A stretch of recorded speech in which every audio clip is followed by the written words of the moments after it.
Yeah, yesterday I was on Jitsi for a moment, and I actually started missing the whole, we are now going live. We are now recording the creepy robot voice. Now here in Zoom, you just record. I guess we're recording. That got caught there. Hi to anyone who's watching this. Uh, You're watching a game that was arranged through the Gauntlet, which is a community on the internet that gets together and plays tabletop role-playing games online. Hi, hello. You can check out all the stuff that the Gauntlet does through the website, which is gauntlet-rpg.com. There'll be a link down below on the description, as always. Lots of cool stuff involving indie tabletop role-playing games, from blogs to forums to the zine that the Gauntlet puts out called Codex, which usually contains supplements to existing games, original games in itself. There's also the podcast network. And there's the Hangouts calendar, to which this game was arranged. This is going to be the start of either 8 parts or 9 parts. I've already forgotten of how many sessions, but basically a 2-month run of Beam Saber, which is a Forged in the Dark game of mecha warfare. It's by Austin Ramsey. And as mentioned, it's a Forged in the Dark game, which means it's a hack of Blades in the Dark by John Harper. For those who don't know, Blades in the Dark is usually a game of, thieves, rogues, scoundrels in an industrial fantasy city. But Beam Saber, it's all about them giant robots. It's a game about war, about soldiers, about pilots who have to make ends meet by piloting giant robots. What's not to like? And today is it's going to be a lot of like session zero talk. We're talking about what tone we're looking for, what touchstones people have, what people are expecting. But I guess if you're watching this, you want to know who these lovely people are. If you've watched some stuff of the Gauntlet, you've probably seen them before. But I think not everyone here has played together before. So I do want to do a round of introductions, just so everyone kind of get familiar with each other. Okay, so it's weird. No one's claimed characters yet. We have to do this in some kind of order. I guess I should introduce myself. There we go. That's an order, and we're gonna go counterclockwise according to the Zoom screen, which I assume is the same for everyone, which means Bethany should be up next, right? I'm actually clockwise from you, Oh, on my screen, but that's fine. Okay, well, I'm just gonna start pointing at people and just calling them out. But I should introduce myself first. I'm Leandro. Hi, I use he/him pronouns. I think I played with everyone. No, yes, I think I know I played with everyone. I should be more firm about this. And yeah, I like giant robots. Unlike last time around, Beam Saber was pretending to have watched Mobile Suit Gundam to Rob. I have now actually watched Mobile Suit Gundam. So I can stop fake laughing whenever someone makes a reference to Garma. I get it now. Anime, it's great. I was making a face. I'm sorry. I shouldn't have admitted that right here, right now. Okay, so it's already called you out, Bethany. Why don't you go ahead and introduce yourself? And I guess I also want to ask everyone, like, what kind of what were they kind of expecting when y'all signed up for this game? So, Bethany, why don't you go first? Yeah, hi, I'm Bethany. I use they, them pronouns. This is the first game session I've been in a long time where I don't know everybody. I've been around the Gauntlet for long enough, and I've played enough games that normally everyone looks familiar. And I have a confession. I don't really like anime, so I haven't watched much. I can't get past the art style. Like, I'm sure the stories are great, but the art style just gets on my nerves so much. I've watched like a few. I've watched like one episode of Mobile Suit Gundam. I like the idea of giant robots. I really liked Pacific Rim because it was not anime. I may be the only person in the world who prefers the live action movies to the anime, if that makes sense. And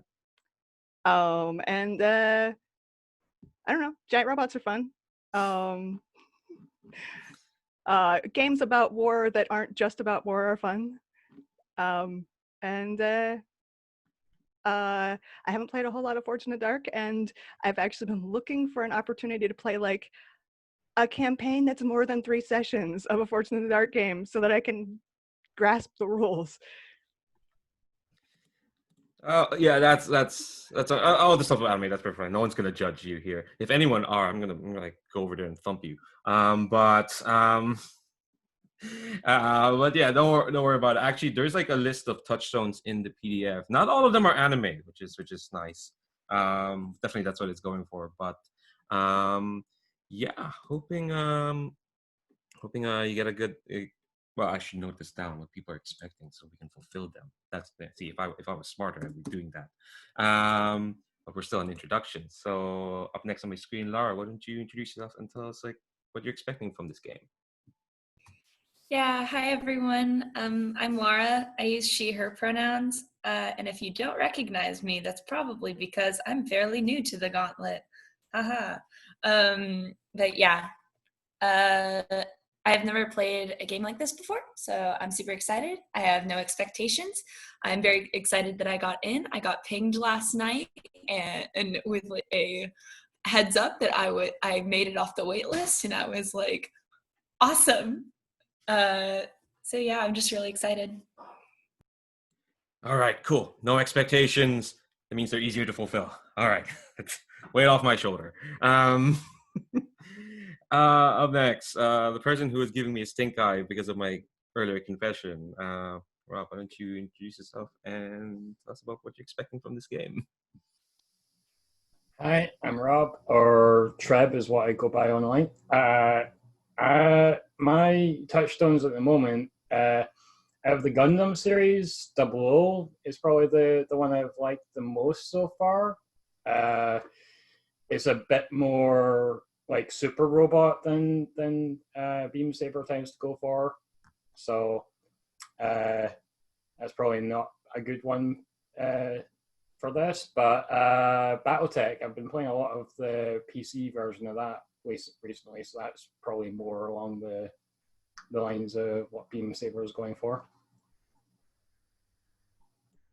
Cool. Yeah, I don't have a laptop that can run Battletech.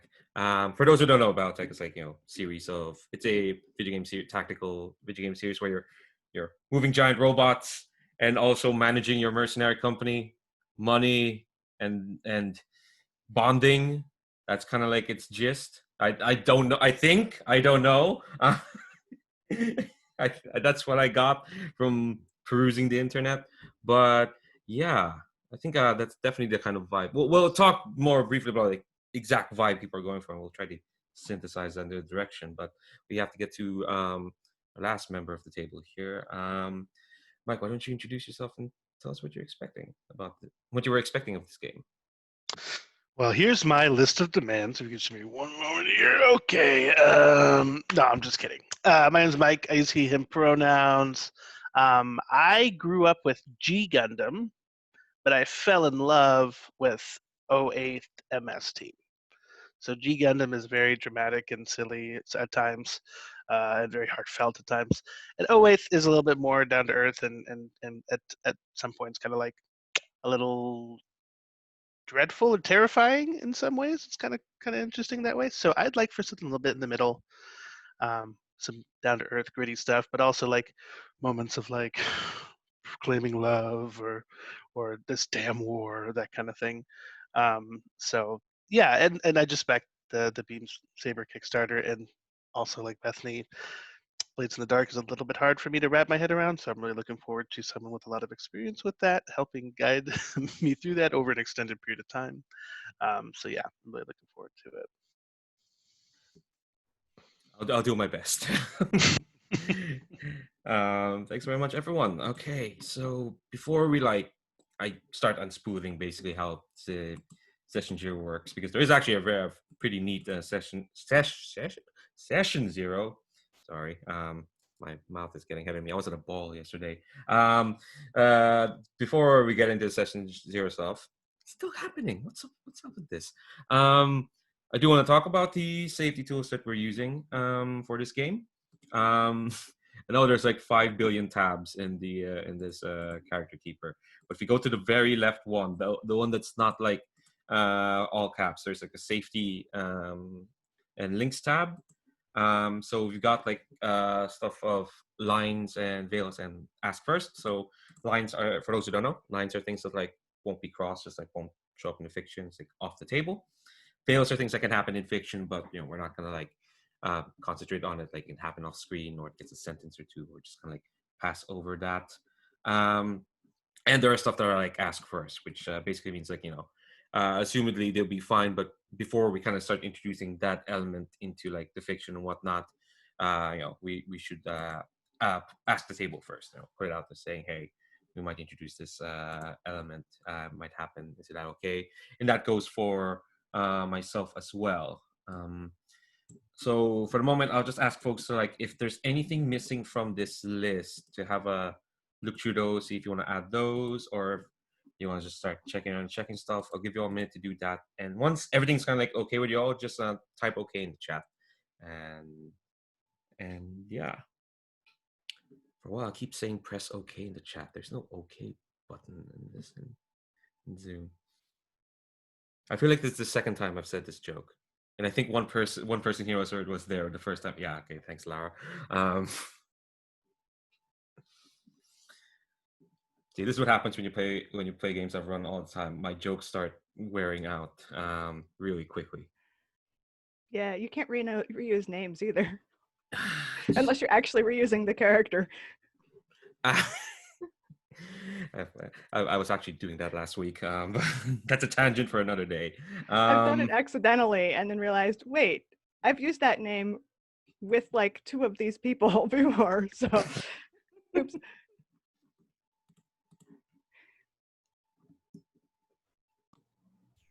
I do it just to annoy Leandro. Oh, right. What the hell is that guy's name? There was a series of mech games around last year, and Rob was in all of them, and names started popping up, and we were joking about all these mech games are like set in the same universe because these people keep popping up with the same last name. But yeah, I've looked through those lines and veils, and once you're good with what's there, type okay in the chat. Yeah, type okay. Yeah, type okay. Enter okay. Oh, God, I've workshop this. Not the while we're being recorded, I guess.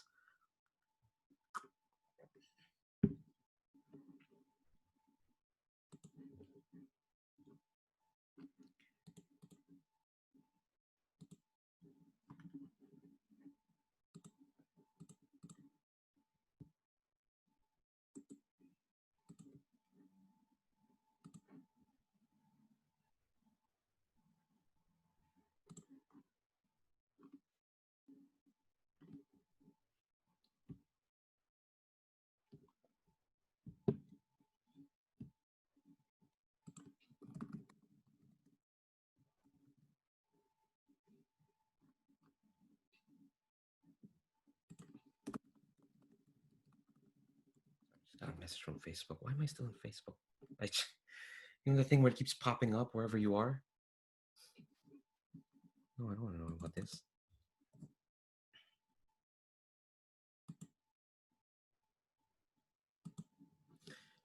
Okay. I think that's it. Okay. All right. Let's go back to session 0, which I think I put on the drive folder. Either way. I should mention the other safety tool that we're using while we're still here in the zone. We're also using script change, which is basically it's a set of commands that kind of like helps us like modulate and like control the fiction when need be. Actually, the commands we are using are on the role for your party, which I'll put a link down there. It's also in the safety and links tab. Basically, big black buttons over there. I'll just go through them. There's rewind, which when you rewind, you back up to a specific point in a scene and do the scene over again, avoiding whatever issue led to the rewind. Like, and it could be any issue, a name or like just the tone of the scene or just like the entire scene itself. And I might ask some questions on what the issue is, but 1, you don't have to explain what the issue is. You don't have to explain stuff why you have an issue with it, and 2, no one gets like asked or like we'll respect when a rewind has happened. and the remote has just materialized in my hand. I don't know how that happened.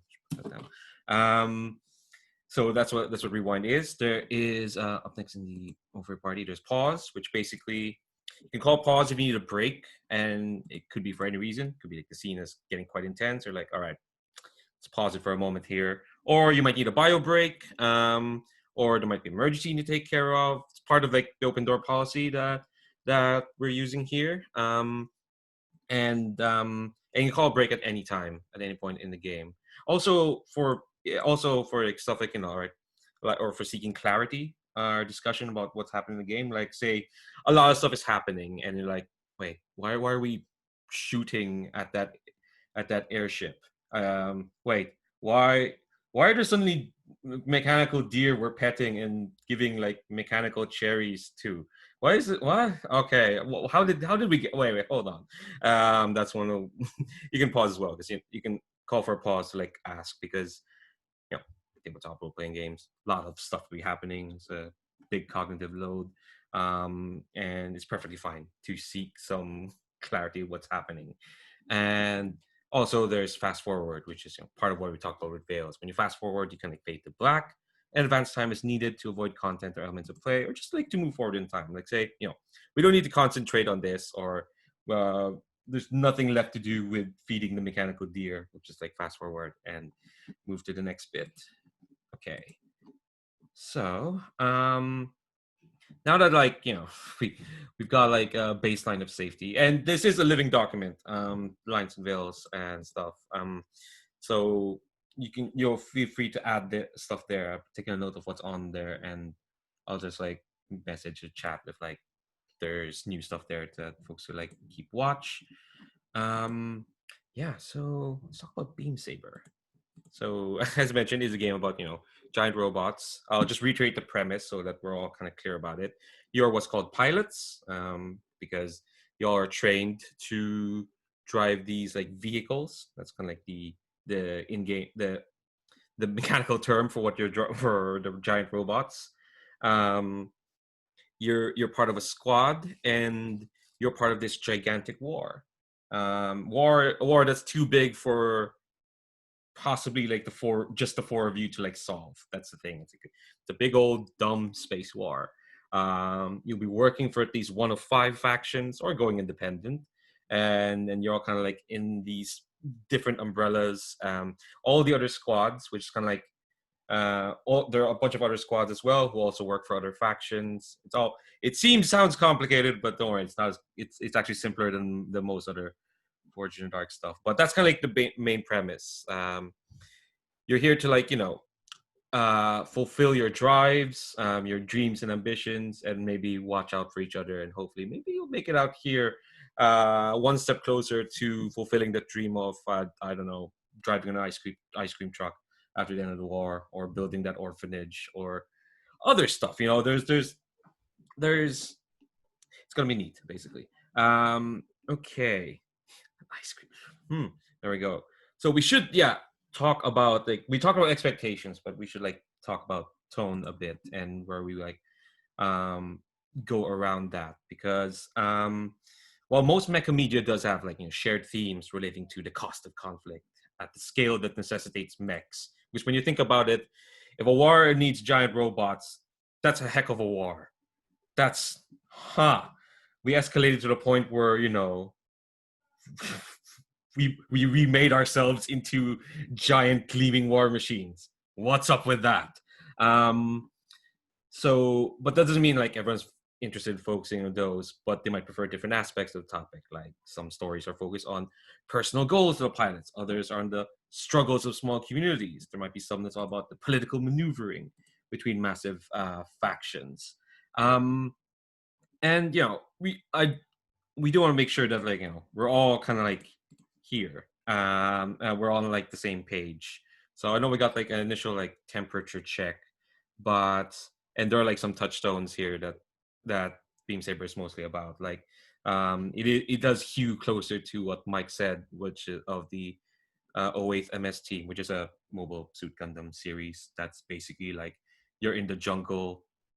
This is the less super robot, more these are crappy war machines in the jungle, kind, and it's a bunch of hardy soldiers bonding together, and figuring out how to get out of here.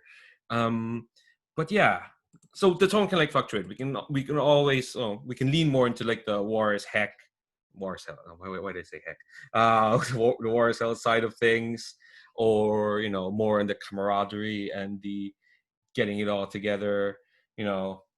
We're not here to like we're not here to like get heavy if we don't want to, and that's perfectly it's perfectly fine. Just want to make sure that everyone here is like comfortable with what they've signed up for. That sounds ominous. That's not meant to be ominous. So we'll go around the same order. Bethany, knowing what you know about giant robots and whatnot, what's the tone you're kind of like hoping to see?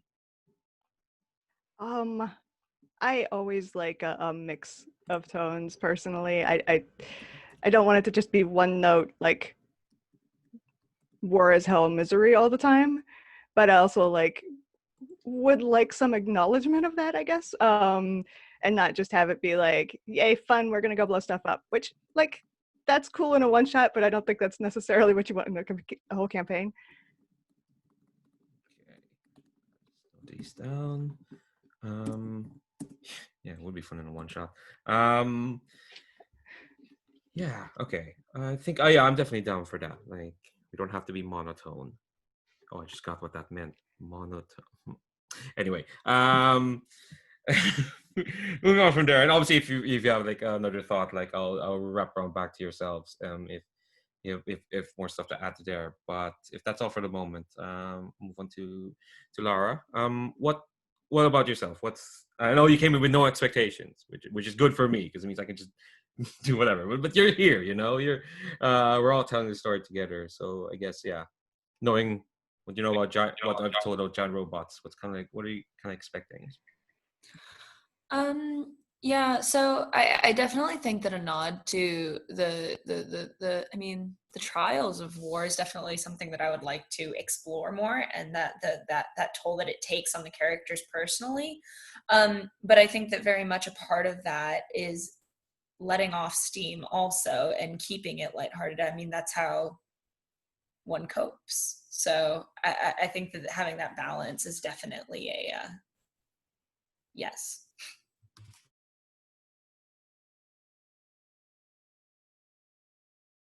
Just realized I was muted there. What was I saying? Oh yeah, the letting off steam mechanic in Beam Saber is really great. We'll get to that when we get to downtime. But yeah, no, definitely. That's something we can fold in. There's definitely chances for lighthearted stuff, especially when you're out of missions. Because for those who don't know, Forge of the Dark is quite structured. There is the mission where all the where you do the cool stuff. There's an objective, you got to do that. Then after that, there's downtime, which is when you cool down and work on your own personal projects and whatnot, and lose some stress, and go into like free play stuff and talk to everyone else. We'll get to that when we get the actual game itself, for sure. But yeah, definitely we can fold in what you said there, Lara, about to the structure of the game. Sorry, I've been calling you Rob, but do you prefer Rob or Treb? I'm going by Treb now these days. Cool. Cool. So Treb, what are you looking for? Because we've played this game before. We played so many of these giant robot games before, and this one is actually, this version of Beam Series is actually quite different, a bit different than the one we played, because now it doesn't have money as a thing. It has drives, which I'll explain when we get to character creation. But what are you hoping to see this time around? It's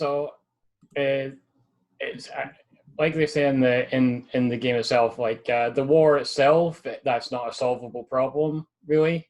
So I like the idea of like the story, that the game is more focused on the pilots and them as people who are stuck in this war and have their own like stories in the middle of all that. Like that. Yeah, it's definitely like, this is like, the Band of Brothers style. You're part of this war, but like there's lots of many things going on. Is that what is that the feel you're going for? Yeah, pretty much. Yeah. I will ask if anyone has any touchstones. I'm gonna go back around, and it's doesn't have to be giant robots all the time. I have Band of Brothers in a DVD here, and I haven't watched it yet. Yeah, I'm actually staring at the Blu-ray we have over there. It's really neat. We'll say hard to get characters' names right at the start. They don't really introduce everyone really well, and then there'll be stuff will be like, "Is that Michael Fassbender? Oh, holy shit, it is! Oh my God, it's James McAvoy. Oh, he's there he goes. Oops. Oh wow, that's a very skinny Tom Hardy. Oh, that's weird. Anyway, that's the 20th tangent I'm on today. All right. So last but not least, Mike, what's the kind of like tone you're hoping for? Tone-wise, I think I'm hoping for thick Tom Hardy. Broad shoulders. Got that down. Thick with 2 C's, right? 2 C's, please. Uh-huh. But I think that whatever everyone has established so far of having like those moments. I think that those moments of like despair or dilemma or like war's rough really help to like make those bonding scenes more meaningful. So I think you definitely need both to get the best mix. So yeah, I do like the occasional exposition of like a moral dilemma or an ethical dilemma, or maybe like, ooh, I have these orders but I don't necessarily want to follow them. I don't know if I want that to be the whole time, because that can be kind of grungy after a while, but like the occasional like, do I blow up this bridge kind of question is interesting to me. So yeah. Blow up this bridge to stop this threat now, knowing that it'll be costly to this community later, that sort of thing. Indeed. Well, fun times. Glad I don't have to make that choice. All right. So yeah, I think we got a very good idea then of what folks are going, or what appeals to everyone here. War is hell, but not focusing that all the time. Specifically, what I'm getting is like characters bonding with each other over lighthearted stuff, grim stuff, just being in this shared pressure cooker sounds. I think that's kind of like what we're going for, which yeah, that sounds good. Because some of the questions here is like, is this game about the pilots or the squad? Because there is a bit of distinction, because the way kind of like especially Blades in the Dark, there is a sense of like the crew sheet is more important than the pilot sheet, and it varies between different hacks of Forge in the Dark stuff, where there are times when like, oh, you can cycle pilots in and out. What matters like, the crew. That's happening in another Blades in the Dark campaign I'm running, where because the way Open Table works, we've had like 5 or 6 different superheroes in this vigilantes team, and it's like, all right, this is more of a name people use now. But I guess, but what we're getting here, I guess, not to like put words in people's mouth, but it sounds like the pilots themselves, like the characters, at least you'll be putting together at the start, they seem like the more important part than like the squad itself, as in like, because if you put importance on the squad, that means like, the latter gives more room for like roster changes, should the pilot, either die or retire or go AWOL from overindulging, get to that, or any other reason that it might change characters. But if we put the focus more on the pilots, that means we will try to like, mitigate them dying, or if not dying, then at least, not having them for like a moment or so. Does that sound good for everyone? Cool. All right. I should read Galaxies in Peril. Like 50 different Fortune Dark games. Okay. So I guess I'm looking at these questions. We kind of answered quite a bit of them. Like, I think there's not like a really good. I think I'm happy, unless with this tone that people are looking for. So I do want to ask like what other media touchstones they have that they kind of like interested in seeing. Besides, we mentioned Gundam stuff, sure, but and I mentioned Band of Brothers. But is there anything else like of around the same vein that people want to bring up? I know, Bethany, you brought up Pacific Rim in the sense of like that kind of shared bond between characters. Yeah, both the giant robot and the like, constant threat. And I think tonally it was a good like in between sort of tone. It wasn't like all grim all the time, but it also wasn't like all lighthearted. Can't be too grim if you're canceling an apocalypse. So. Right, exactly. Yeah. Okay. I'm gonna ask again what touchstones people want, because one thing I forgot to write down what Gundam stuff people brought up.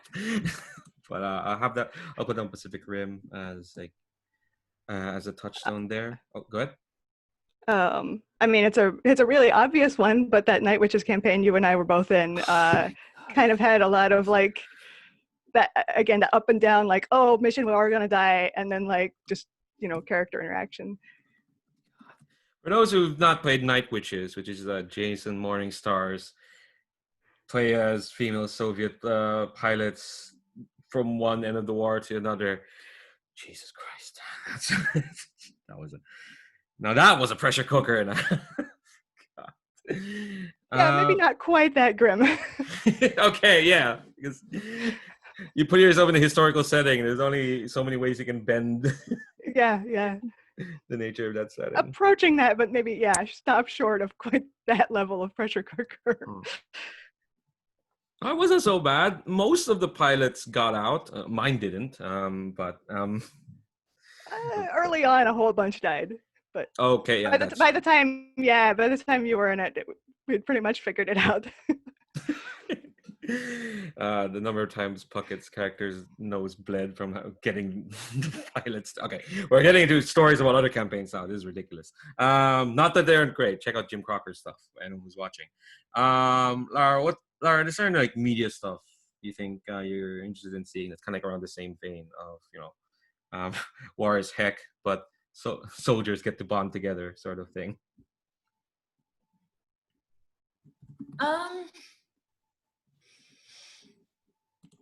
Yeah, I have an idea, but I want to let it marinate a little bit more, just so that I can actually, fully express it. So I might need a moment. Okay, no worries. Okay, so back to you, Treb. Yeah, what was the Gundam stuff you mentioned again? And not just the Gundam stuff. It was the 00 Gundam that I liked, but again, I said like that's more super robot. But BattleTech for the sort of more down to earth sort of mech stories.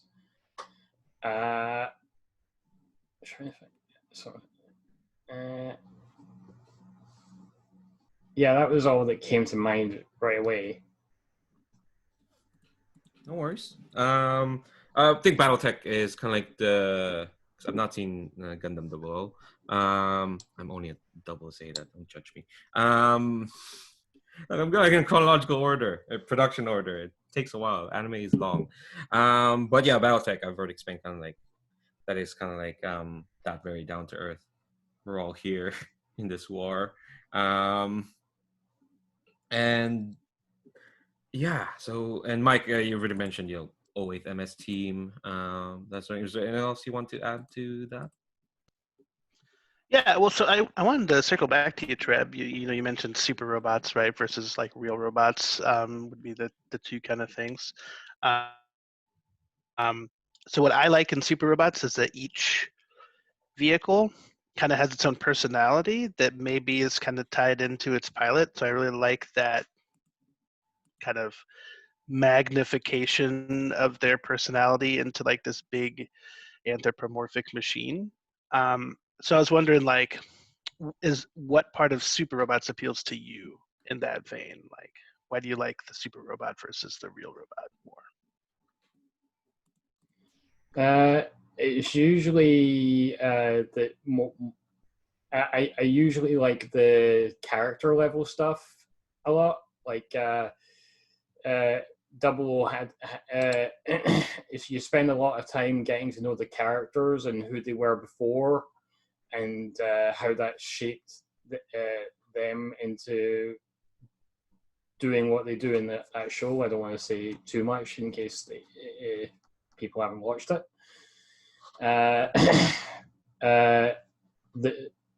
There's also some there was a lot of like faction stuff going on in that show that I really liked. But yes, also over the top robot battles. I do want to explain the distinction between super robot and real robot for those who don't know. Super robot definitely leans more to the fantastical side. Power Rangers kind, for those who don't watch much anime, they kind of like, they'll come together big, and it's very over the top and rather cool, but like, it's not really like, it's not the most grounded thing. There are like more grounded ideas of it, like Big O and stuff. But Real Robot is, as kind of like first pioneered by Gundam. It's kind of like, oh, this is kind of like these are war machines. There's a lot of them. There's maybe a bunch of ace customs for like the really cool pilots, but there's usually the grunt mechs and whatnot, and it's more definitely war focused. I think we can definitely hit like a middle ground between the two. Like, there definitely can be some vehicles that are like, shit, what the heck is that? That's incredibly powerful. Oh, they're piloted by my rival.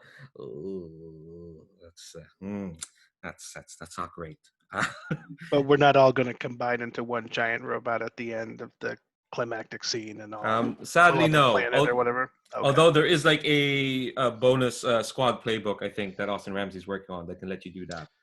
Or actually, I don't mind if it's a Voltron. If you're piloting a smaller little like lion and then you come together to be a regular big size robot, but or full size robots becoming one ginormo would be a bit much. Yeah. Maybe another game. Yeah. The only other touchstone I was hoping to look at, one thing I really liked about the Kickstarter campaign is that it included this playlist with it where it encourages you to pick they have some suggested theme songs and then like ending songs, which is like an anime thing. But like, I would love to nail down one of those at some point, even just for my own self-indulgent appreciation. But that'd be a really cool thing to come together on. Yeah, definitely. Like, I think once we like start forming these characters or like these ideas, start thinking of like musical themes for them, because I also really like that. Okay, I think the last thing is like, I should explain what the default setting of this game is. So at least you'll know what to expect. So basically, this is in the future, for sure. Humanity has kind of like expanded out of Earth to the point where it kind of forgot about it and has split off into these 5 gigantic, like, war powers or factions. And they all have a different type, as in one of them is a democracy, the rest aren't. And I'll actually go through them one by one later, because it's actually important, because one of the things we choose is like we choose a faction that we're in, that you work for, your patron faction, so to speak. But the general premise is like, these 5 war powers, they forgot about Earth until in the middle of their big war, they find Earth again, which has kind of become this kind of like backwater, but has its own independent citizens. And they're like, hey, if we conquer Earth, that'd be really good for our like history and our propaganda, So the 5 of them have descended down to Earth, and the independents at Earth like, yeah, y'all left. What the heck are you doing back here? And so the battle rages and war was declared. So that's kind of like the very basic premise. I'm selling it a bit short, for sure. But definitely, that means though that like we can get like a mix of like Earth-based and maybe some space-based stuff, for sure, with that setting. The other thing that's big about this, and this will affect like some certain playbooks like the Hacker and whatnot, is like AR is a big thing in this setting. A bit of augmented reality, messing with holograms, AI that live in strange holographic places, stuff like that. So that's that.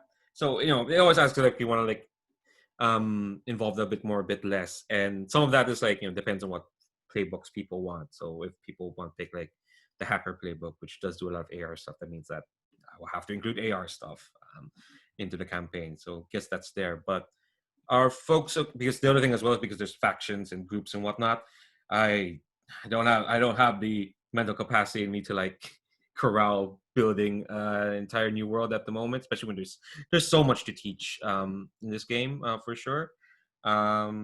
If you want to get a sense of like what the other faction and whatnot, if you go to the very, very right in all those tabs, there is the where is it? Sorry, I just saw that GIF as well that you linked there, Trev. Factions and squads, canon. There's a tab there. That's where all the factions are, where the squads are. So we'll have a look through that. But I think if it's okay, we'll stick to this default setting. If it was okay with that. Okay, cool. So we're going to come to an hour. So before I call for a break, I guess I do want to talk about factions, because we're now getting into the proper character creation phase. We got a good idea of what tone is setting to go for, and now we're going to go through creating characters and squad. The very first thing we should pick is the patron faction, the folks you work for in this war. Or you can go independent, which is I've heard described as Beam Saber hard mode, because you don't get paid if you go independent, because you're going independent. So I'll go through the 5 factions. Now you don't have to worry about the flavor text at the moment. What you have to think about is the type, because there's like 5 different kinds of factions in the game, and they all reflect different modes of government. The first one is the Autocracy. Kind of clear what that is. It's a group where the main power is like localized on a sole authority, usually a sole authority figure. There are different types of autocracy. There's your dictatorships, your monarchies, even. It's so basically if you've kind of like work for an autocracy, you're working for folks who the name of the group, the autocracy group in this setting is the Evangelion Empire. They sound like very good folk. Yeah, but that's kind of like the type. The faction type also kind of like determines stuff like the aesthetics you'll be working in, what kind of rewards you get for working for them, like whether you get different kinds of supplies or rewards and whatnot. So that's but the main thing is like what folks are comfortable like working in, for sure.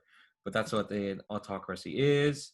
And also as well, like if you pick a group and then like explain like what's the stuff in there, and people are like, maybe this would be a more interesting idea, that's perfectly fine. I don't think Austin Ramsey is going to come at us for changing things too much. Anyway, where was I? I was me explaining autocracy and then going to into a tangent.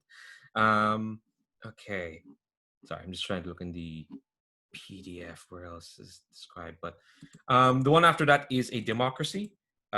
Is where basically the rule of law is ostensibly given out to the people. Is ostensibly like voting and elections and making sure that people have a say. That's kind of like the extensive aim of a democracy, for sure. Opinions differ on whether we've achieved that or not, but that's the general gist of what a democracy in this game is going for. After that is a corporatocracy, where basically companies rule and profit rules. Profit rules really well. So the rule of law there is governed on who is able to create the most capital. They're about business, for sure. They're about uplifting their bank balances, so to speak. After that is an oligarchy, That is about that where the rule of law is centered around a elite group of people, like noblemen or a quote unquote parliament that where it might seem there might be some democratic principles, but power rests in a certain group. I'm definitely thinking of like stuff like the House of Lords in the UK. So like, yeah, there's concentration on like wealthy families or like a specific group that you're part of, like a council or whatnot, where ostensibly there may seem to be a democracy, but true power lies where true power lies. And the last type of patron faction is a theocracy, which basically rule of law is gathered around faith. That this group is like bound together by belief and by trusting in some kind of higher power, or however the religion shakes out, but definitely like they're united by a kind of like creed or a church. So those all sounds like very fun people to work for. Well, I'll go around to say, I'm gonna go reverse order this time and start with Mike and then end with Bethany, because I'm sure Bethany, you're tired of going first all the time. And yeah, just get a quick poll of what interests folks. So start with yourself, Mike. I'm happy to be with any of these folks. I kind of enjoy that like that friction where like whoever you're working for is probably not you don't agree with them 100%. I think anytime that we could have a little bit of disillusionment at some point is always fun, and I think that all of those are really set up pretty well for that. I think theocracy in particular, it's like, oh, our gods have abandoned us, we're in this war, what, like questioning our faith. That's an interesting one too. Independent is really interesting. I mean, I know you mentioned like hard mode, but yeah, I mean, I guess it kind of. I'd be interested to hear. I'd be okay with doing, even working for an empire, and then like coming into the battlefield with your shiny uniform and then leaving it with like scars and patches and tears. So that's kind of cool too. So that was not very helpful at all for the voting process, but there's my spiel. No, that's absolutely fine. And I will say that because folks said they were interested in the day-to-day stuff rather than the big faction stuff. Definitely, this is more like get a sense of where your squad is starting off, and what kind of aesthetics or what kind of people might be involved with you. It's a good jumping off point, but we're not gonna like get into like we have to play off 4 different factions at once, that sort of thing. Unless people are up for that, it's good to have variety. But yeah, theocracy sounds cool. The theocratic faction in this setting is called the Church of the Celestial Myriad, which is evocative. So go to yourself, Treb. Last time we played this, we played an oligarchy, bunch of noble jackasses, if I remember correctly. Yeah, I think the only one that I would, veto is the oligarchy, just because we did play it the last time. So, not that nobles in like far future war is an interesting aesthetic, but like I'd like to try something else. Autocracy, I wouldn't mind playing, but like I you know me, I usually like to butt against authority figures, so I might have it might be interesting. Yeah, you do have a penchant for that. Not to call you out. Everyone has their likes. I get called out every week for playing a lot of sad ghost girls. Laura. Speaking of someone who did see me play a sad ghost girl. What do you think of these factions? No, I mean, I'm flexible. I think all of these sound really cool. Personally, kind of drawn to the corporatocracy. Mostly because it's always fun to play individuals who are obsessed with lining their pockets, and then having them be like, oh no, I'm horrible, and then having that realization. That's always great fun. Do love to get to a "Are we the baddies?" Moment. There is actually like a checklist of like beam saber tropes that apparently happens in every campaign. That's one of them. It happens all the time. The other one is a false flag operation. That's always going to happen, apparently. Um, those two, actually, I say a checklist. That's not really the two things. Does not make a checklist. Bethany, you help yourself. If you say democracy, that means I'm going to have to pick for y'all. Because No, everyone else picks something. I wasn't going to say democracy. And I think autocracy would basically be the same as oligarchy. I don't see a whole lot of difference in practice. You have a small group of people versus one person. I should explain. Yeah, the book kind of separates them by saying autocracy is usually around like a cult of personality as well. Okay. It's about like, looking up to like this one person, whatnot. Well, oligarchy, it's always not clear that, power rests with these folk. It's more I see, invisible. yeah. Well, autocracy is like Okay. a very obvious imposition of power on others. That's kind of like the main difference. Okay. I think that corporatocracy would be very hard to do what Mike wants to do. Nobody starts out illusioned if they're working for a corporatocracy. I mean, like, nobody thinks, oh, we're the good guys, It would be like 5 minutes before you'd realize, we are the baddies. Okay, let's embrace that or not. So I think I like the idea of theocracy, as long as it's not just an analog of the Catholic Church, which, there's nothing wrong with that. It's just kind of like, yeah, I've seen that. Okay. Right. I'll think about that. That's what I get for growing up in the Philippines. But yeah, no, I think know, like, it's a trope for a reason because everybody's familiar with it. But so like it's kind of a maybe unreasonable request. No, it's very. I think we can definitely work around that. Though looking at the list of theocracy squads, there's a saint there. There's I know. Yeah. Yeah. I'm. When you say that, Bethany, is that in like terms of like iconography or practices? Like, which of that is a little old hat for you? I think when it's just very obvious that like this is the Catholic Church with a different name.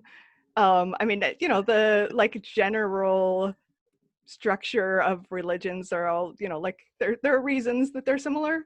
So I'm and like, if they're ruling this thing, then there are definitely going to be things that they will do that. But I think like, yeah, the small details maybe are more like, if I see one that's just really obvious, I'm like, come on. Hi, I'm the not Pope. I still wear it. Right. Yes. Yes, exactly. Yeah, that might be tricky. The top squad on this theocracy squad is literally described as a crusade. So I think the game will defeat us at that point at the moment. So I am, because I remembered I have a choice in this as well. If that's okay, Bethany. Oh yeah. I'm leaning to either say autocracy or either autocracy, corporatocracy, or theocracy. That's not helpful. That's 3 choices. I noticed no one went for democracy, which I don't know what that says about the the current mood. Speaking of old hat.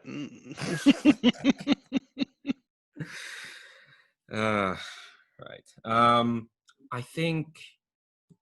Sorry, coughing here. I think definitely, yeah, those 3. I think corporatocracy. I think we can.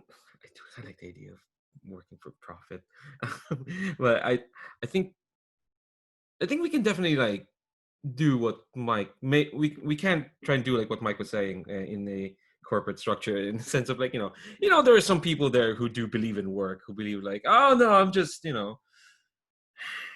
money's good and whatnot. But what do you think, Mike? Well, I was going to ask, the base games, like Corporatocracy, is it like more like Wayland, whatever from Alien, where like they're obviously terrible and nobody like that's just accepted, or is it more like something like Google, where like, oh, everyone's got segways and it's lovely, and like actually they probably have some shadowy octopus tentacles going out and doing stuff. Like, is it something where our pilots could like believe in the mission statement, or so to speak, and think like, they say corporations are bad, but maybe this one got it right this time. Maybe we're going to try to do some good. Where's it kind of lie? Let me double check. The name of the Corporatocracy faction is Exodus Republic Incorporated. I don't know if that answers some of your question. Let's see.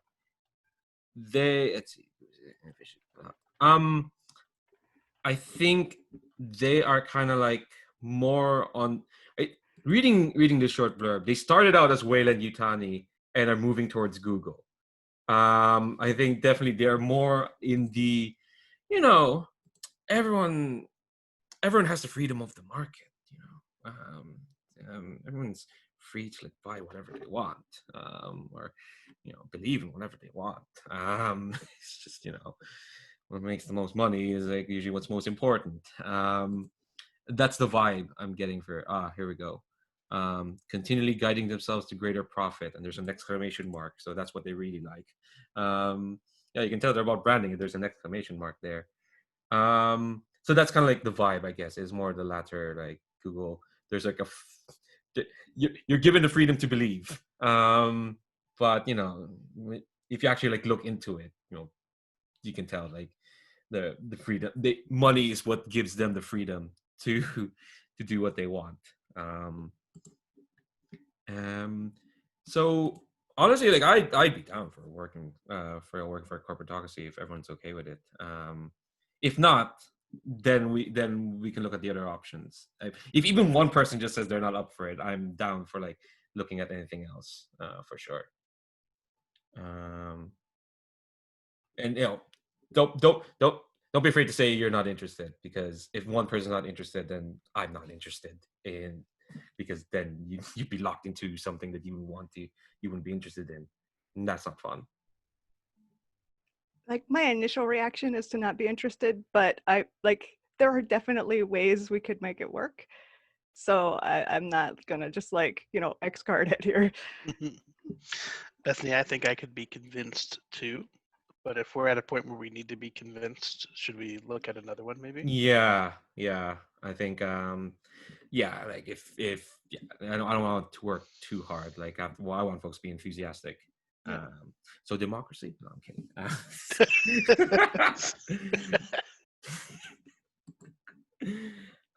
Okay. I don't mind democracy. It's just like it's the default good guys, like faction, and might be interesting to play with something else.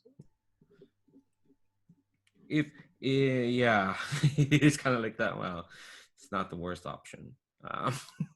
Faction, which is like, we want to be exploring something different. So okay, I think that's leave us to Autocracy, or if worst comes to worst, if we have to create our own theocracy so that it doesn't have to be Catholic Church, I'd be fine with that. We can like just create a different faction. I was just looking at these ones because they're there. But if we want to remake the theocracy into something less Roman Catholic, I'd be down for that. Does that sound good for everyone? You're muted, Bethany, if you're saying something. Oh, I'm always down for a little bit of world building, so Okay. I'd be cool with that. Okay, cool. Yeah. So at least we've made a choice that we're working with theocracy, and then we'll flesh it out. We'll probably keep the name Church of Celestial Myriad, because that name's cool. But we have been here for an hour. So I'm gonna call for a break. Let's come back at in 5 minutes. Actually, no, 15 past the hour. I don't know how many minutes that is from now. I can't do math. But yeah, 15 past the hour. See you all in a bit.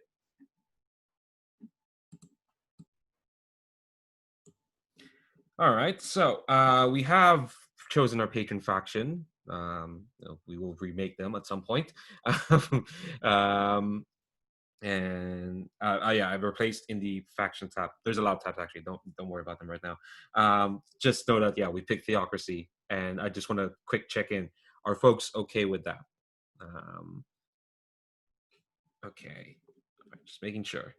Fall down for it. Then the next step is to pick the squad playbook. The squad playbook will direct the kind of missions that you the squad, will participate in. And I'm going to go through them one by one. This is basically the crew sheet version of this. Like in Blades, you got, your assassins, your bravos, your cultists.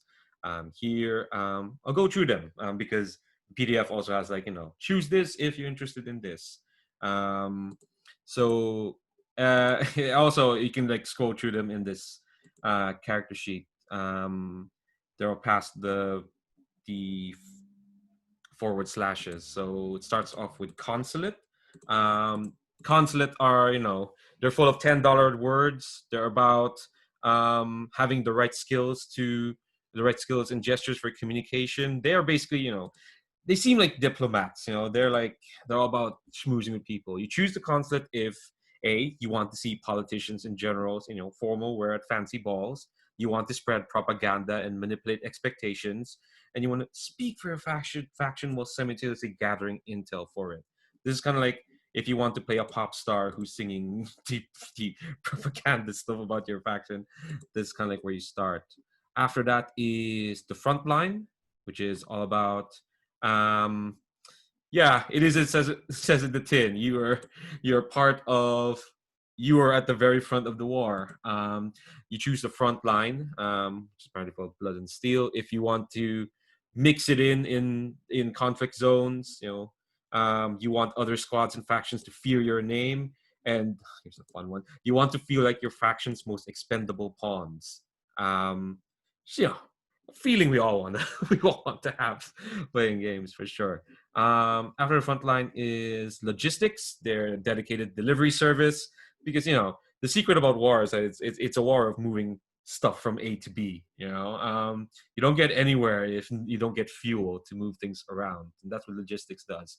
You get the goods delivered come hell or high water. You're like, what if postmen rode giant robots? Basically. You choose logistics if you want to see many different locations as you travel across the world. If you want missions that don't hinge on violence or socializing, because you can just be in your truck and be like, package. Okay, that's not how war logistics works. Or if you want to be the veins to keep your faction's war effort functioning. After that is mechanized cavalry, which are all about them roaring beast machines. Your grasp mechanically meets your reach. Basically, this is all about the giant robots, for sure. You choose mechanized cavalry if you want your game to focus on the vehicles as much as possible, if you want to feel like a force to be reckoned with, or if you want to be the sledgehammer of your faction's war effort. I will say this is the squad playbook myself and Treb used last year as well, so keep that in mind. After mech cav are profiteers. Everything has a price. You're the powerful take and the weak buy. Everyone needs something in spite of the war, and you have what the weak need. So you choose the profiteers if you want to have your own supply line that you don't have to rely on your patron. If you want tense negotiations about contraband, and if you want to meet like the more clandestine criminal elements of the world, just like, I slip you a thing, you slip me a thing. I slip you this envelope, you slip me a giant robot. It's all good. After profiteers is Recon. The best way in, way through, and way past. They are folks who they're usually the forward advance. Before if people frontline are folks fighting, you're like beyond the front line. You're like making sure that your faction knows what's up. You choose Recon if you want to participate in missions of questionable legitimacy, if you want to explore the world and steal its secrets, and if you want to be an expert in avoiding straight up fights. Which, if you can do that while having giant robots, that's a feat. Up next is R&D, which is about making today into tomorrow. This is about gaining significant, technological advantages. This is about researching stuff, learning how the enemy works. This is about building cool shit. You choose R&D if you want to create bleeding edge technology, if you want to meddle with powers beyond your understanding, or if you want to be the mind that feeds your faction's thirst for war, which is just so much. So much. And the last one is, well, it's actually like it's called redacted on the sheet, but in the PDF it's just a mark. It's a bar crossing out the name, but we'll call them redacted. They're about subtle violence. They are sneaky bastards. For sure, yeah. You choose redacted if you want to commit hidden violence. If you want to be the morally dubious hand of your faction's authority. You want to be the boogeyman other squads whisper about. You want to be like, a CIA or a more gritty shield type. That's what redacted are. So that's a lot of squads dumped on your lap all at once.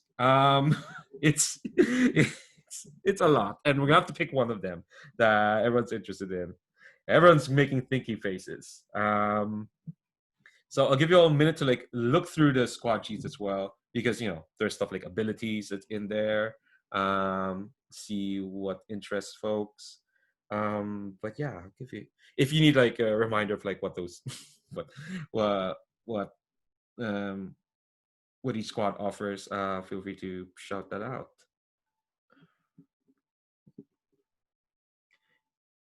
Which is a good point, Mike. Why don't we start today, just to winnow it down? Why don't we start with what ones people are least interested in, and put that in the chat. The order has changed, and I don't have to call out the new order. See, so what happens in Zoom is like if you turn off the camera, the order just rearranges.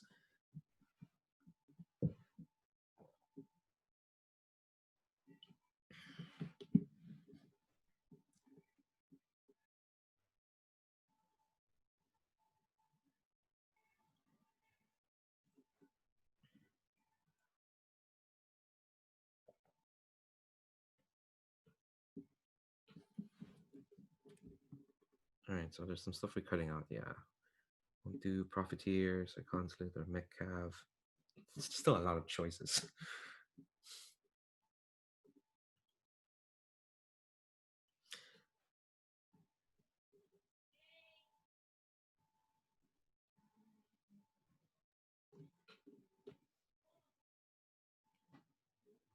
All right, for folks who picked least interested, what about your most interested now?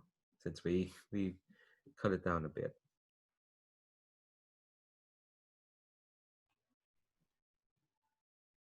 Also, yeah, if you don't want to like type in the chat, feel free to like shout it out as well, because out loud. So Bethany, do you have something you want to? I kind of like Recon, although if that's too close to one of the ones that people have are not interested in, that it stands in its own, for sure. It's not anything about like the ones that people aren't interested in. Recon is kind of like, being out there and like, plausible deniability. You're here to find out something. But if you get caught, you're not part of us. It's fine. Are you meant to be here? Sort of thing. it seems like a cross between like Frontline and Redacted, maybe, but not actually either of those.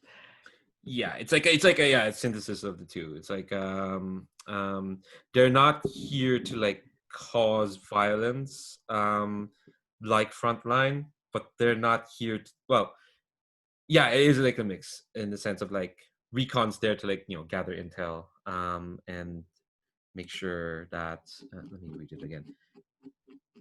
You pick Recon if you want to participate in missions of questionable legitimacy. You want to explore the world and steal its secrets. The blurb here is like, clearing the way isn't what you do. Why go through the trouble when there are ways unseen? A person just needs the right point of view to see them. And because of the way Forge of the Dark stuff, with flashbacks and whatnot, we can start a mission that like you don't have your mechs, but you've hidden them in a nearby, that sort of thing. Recon sounds like what folks. I think sounds like everyone is good with Recon. Zach, just want to check. Everyone's okay with everyone. With it. Okay. All right. Well, that was easier than I thought. I'm gonna start hiding these sheets. Maybe I'll give up because there's too many of them. I'd say too many. No, there's a lot of good choices, but I'm just babbling while I'm hiding the sheets. I'll do that later. I'll go through the next bit.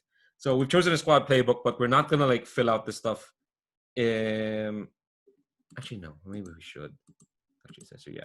With that chosen, follow the instructions for squad creation, and then we move on. Okay, cool. So we'll do squad creation now.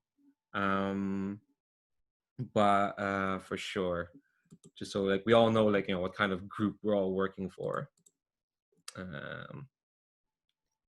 Okay, so there is a PDF in the drive folder called Beam Saber Squad Creation. And we kind of skipped over some of it. I just realized reading it. So because we picked the patron faction and then do all the other stuff, that's fine. It's all there. Okay, so we've chosen Theocracy. Don't worry about mission rewards. I'll explain what that means when it's relevant, because it's not relevant now, and better off explaining that then. Set the relationship with each faction to 0. I've done that. Ooh, create an NPC who's a direct superior of the squad. So I guess here we'll do kind of a bit of world building then, because as mentioned, Church of Celestial Myriad probably don't want it to be. We don't want it to be just explicitly a Roman Catholic kind of group, but I do kind of like wonder then what kind of person would be like your direct superior, like what, because this is the NPC that you're probably going to be like have to answer to for sure. And you're a recon squad who works for a church. Jesus Christ. That's amazing. Let's see, let me look at the instructions. Create an NPC who is a direct superior of the squad. This is someone that GM can often use to assign the squad missions and who the squad will have connection to, whether for good or for ill. I've done this before, so what I'm going to do is going to get everyone to contribute a detail into this character. No, we're not going to. Yeah. Let's just create an amalgam. Unless. I don't think that's a terrible idea. Everyone contributes a detail about this person. We'll each describe one limb. Oh my god! What if all? Yeah, let's do that. I remember I did that the last time I ran Beam Saber. It's like back in January, just because I don't want to create NPCs willy-nilly, especially if there's someone y'all will be interacting with a lot. Yeah, you know what? It's good. Let's do that. I'm gonna go clockwise this time in this new order on my screen, which actually starts with Treb. What's a detail about our NPC that you want to like add? Like, it could be like personality, or even like an article of clothing. How do they wear their hair? Do they wear a lot of medals, vestments? And it could be like something innocuous, like they wear gloves, or they never take off their gloves, or something like that. What do you think? I think they have a mask that they never take off, like a sort of porcelain, mask sort of thing. Mask, porcelain, never takes off. All right, fitting for a recon team. Up next here in my order is Bethany. What's another detail you want to add?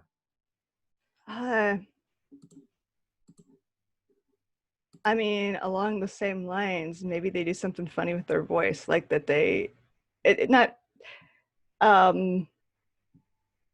like it's maybe just very monotone, like, you know, like what the Microsoft voices are, you know, they're not super electronic sounding, or a robocall voice. There we go. Like they're not, you know, they're not sci-fi movie electronic sounding, but they're also, though, like they're flat, and you can tell within a couple seconds that, wait, something's up there. All right, note to self: listen to more robocalls to figure out what that sounds like. I don't have to do that, which I'm perfectly fine doing. That's really cool, especially with their porcelain mask. Next, somehow it contrived that Mike, you're last again because Lara's up next in my in my view screen. What's a detail you want to add about your superior?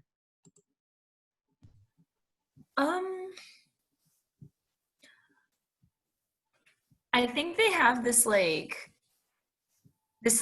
super they're super pious to the religion, but I think it's so pious that you're kind of like, really? So it's I'm imagining like the kind of folk that like are talked about in Canterbury Tales, for those of you who have read it. But so like they're very much I am very, very, very religious, but that's just because I'm actually very, very much not. Love that. Disingenuous with their faith. Okay, cool. And Mike, what's the cherry on top? So, like when you say the word Celestial Myriad, it kind of brings to mind like a polytheistic kind of religion. So I think maybe they have like one particular member of the Myriad that they like revere, and maybe they have like a big amulet that kind of like is in like honor or reverence of them. I don't know quite what it would be yet, but That's yeah, that's fine, because then we don't have, I don't think we have time to sit down to list 20, 30 different like figures of worship. but To make whoever up it the is, yeah, I think it kind of reflects their personality in some way. Okay. And I think the one detail I add is their name. Your superior's name.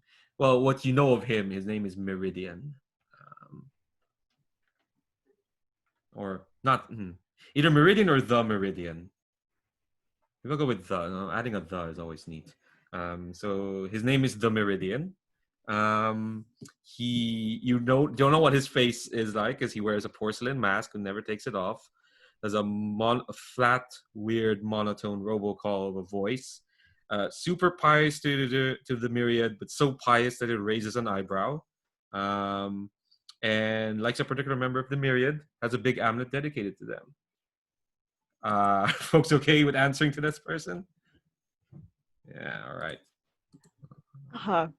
It would be funny if the particular member of the Myriad was something just completely incongruous, not anyone who has anything to do with fighting or recon.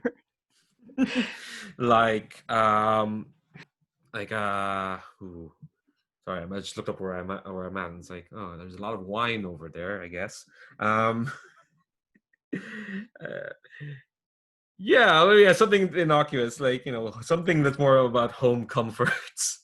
God of spoons. Something along those lines. Is that okay, Bethany? Yeah. I like the idea of like that they have, that you can glimpse like something of that they have a life outside of this, but it's just completely like everything else about them is completely mysterious except their devotion to this one deity or patron or saint or whoever. That's just like, okay, that is the one thing we know about your life aside from you're our boss. That's really neat. That's really neat. Yeah, I'll think about that between now and then. Okay. I should note these down in the Recon squad search. Celestial Myriad. Here's something I did want to bring up. You notice like there's 5 factions, there's like a bajillion squads. We are not going to interact with every single one of them. At most, we'll interact with like 4 or 5, for sure.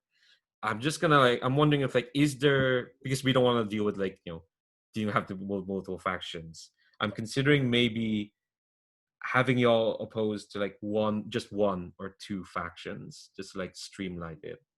Would that be okay with like folks? And does anyone is there a faction they want to pick a fight with? Do you want to pick a fight with the autocracy, with the corporatocracy, with the democracy, or the oligarchy? Is there anyone that you want opposed? Want to be opposed against? Go ahead, Mike. I was gonna say corporatocracy. I think would be fun. Because like there's some argument that we both worship something. Like they just worship the god of profit or whatever. But I saw Bethany unmuted too. So what do you think? No, I was actually going to suggest corporatocracy or autocracy, because it would be very easy for an autocracy to get on the bad side of a church, but also corporatocracy is, that would be a fun combination. Oh yeah. All right. I'm asking that because part of squad creation is picking squads who like or don't like you. That includes your direct superior. Sorry, I have 5 million tabs. Where the hell am I? Nope. Oh, okay, there it is. Okay. So I think what I'm gonna do now we have a direct superior. I'll actually circle back to pilot creation and then finish up the rest of the squad. So we got a good idea of like your recon squad who works for this guy in the church. So I think that's a good enough like kind of baseline to like do pilot creation if folks are okay with that. Or do you want to continue on with this squad and creating the squad?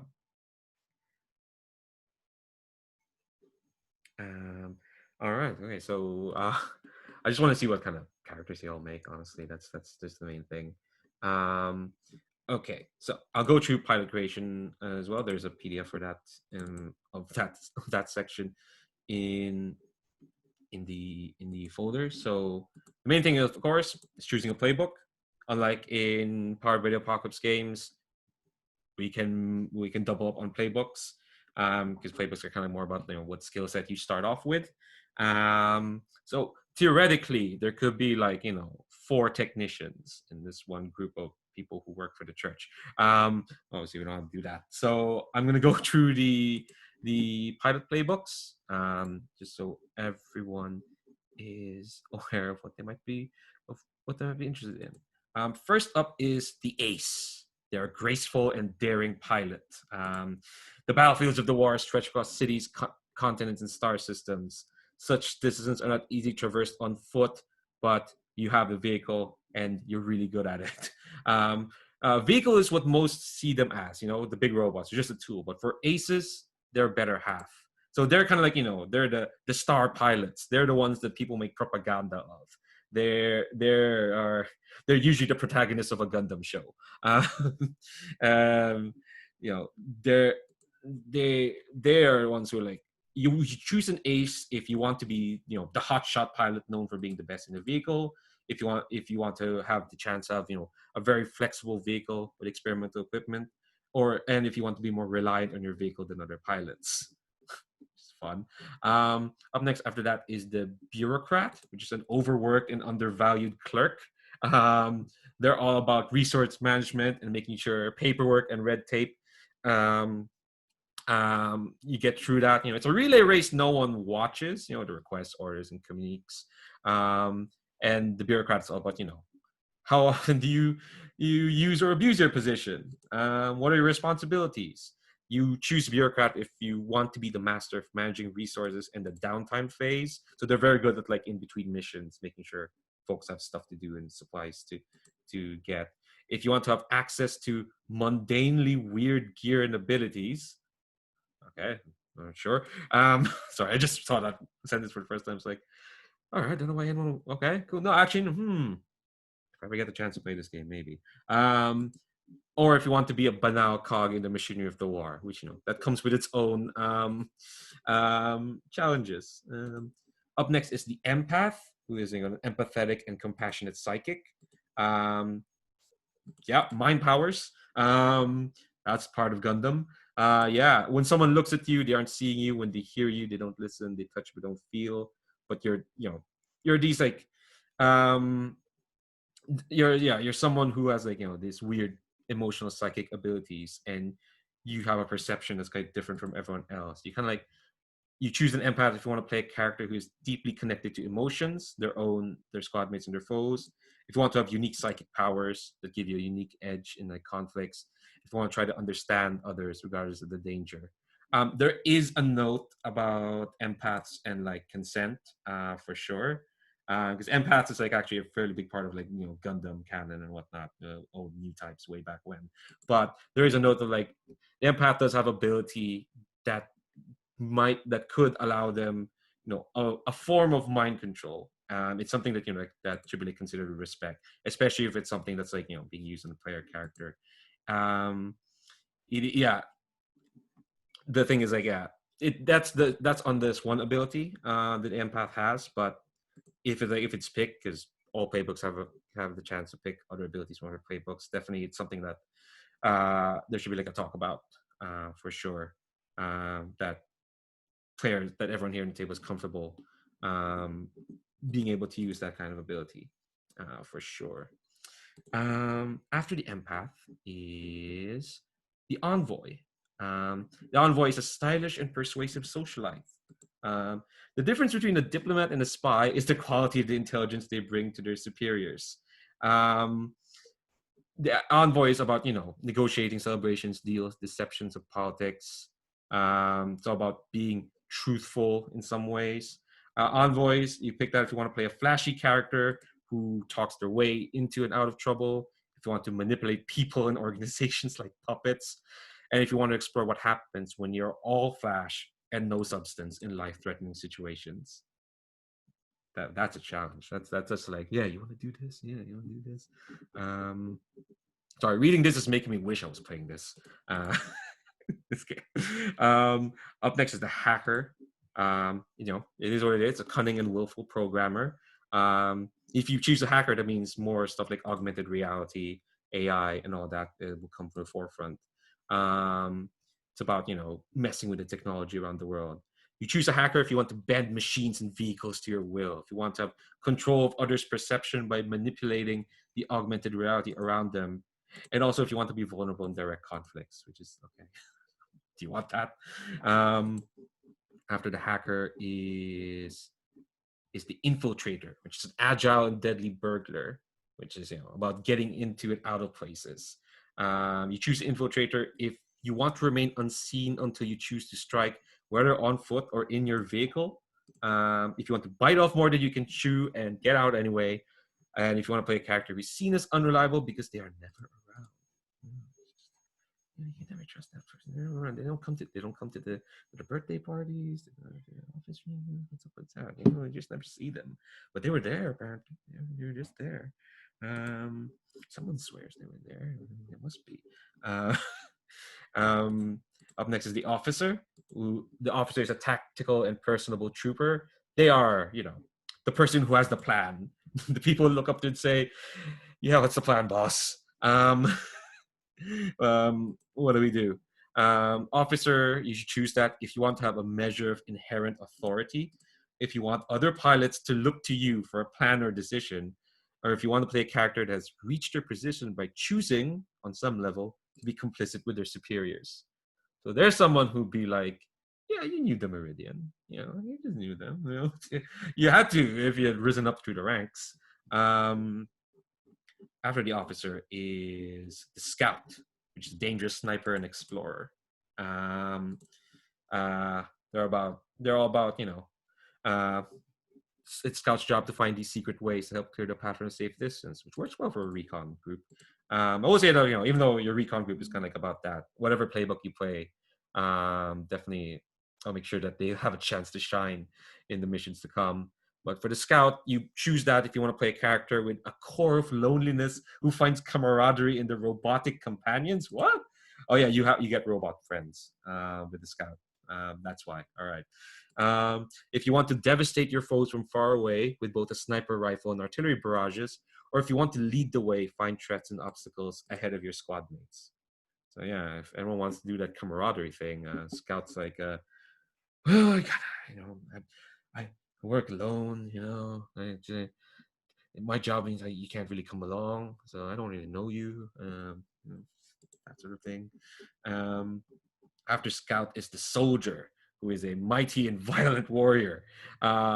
They're someone who is like good at war, for sure, because they were trained. That's what they're trained for. You should choose soldier if you want to be very good at being able to hurt and terrifying people.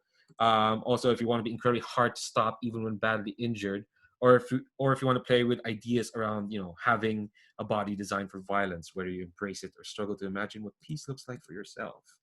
So the struggle of, what are you outside of the war, and this is what you're good at. But the point of a war is to wage it so that it'll end. I mean, what else are you good for? God. And I think this is the last one. Yes, this is the last one. It's the technician. He's a savvy technician and vandal. The difference between them and a hacker is hackers are about software and technicians are about hardware. Technicians are about being imaginative, being creative. It's like an engineer type. You want to choose a technician if you want to get imaginative with your methods, whether creating or destroying.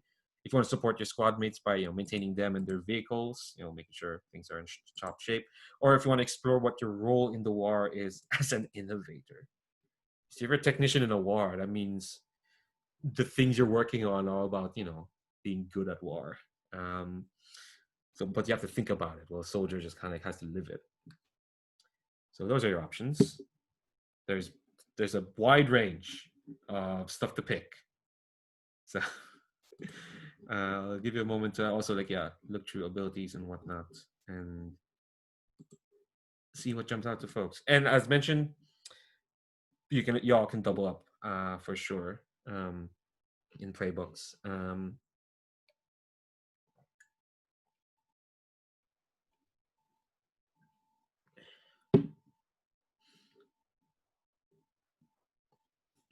Yeah, if there's a playbook that's shouting out to you, that's speaking to you, feel free to shout it out here at the moment. But yeah, we'll look through some of those abilities and whatnot.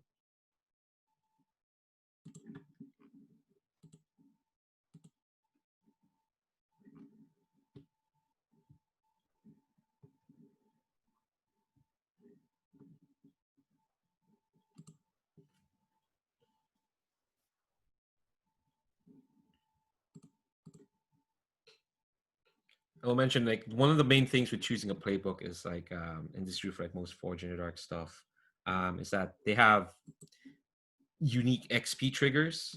Like say for the hacker, you get XP at the end of a session by addressing a challenge with knowledge or digital power. More so than abilities, because you can mix and match abilities.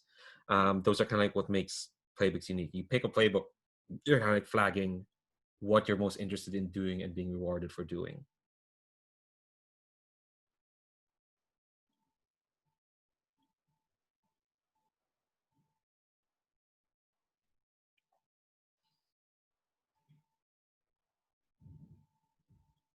Okay, we got some choices in the chat there.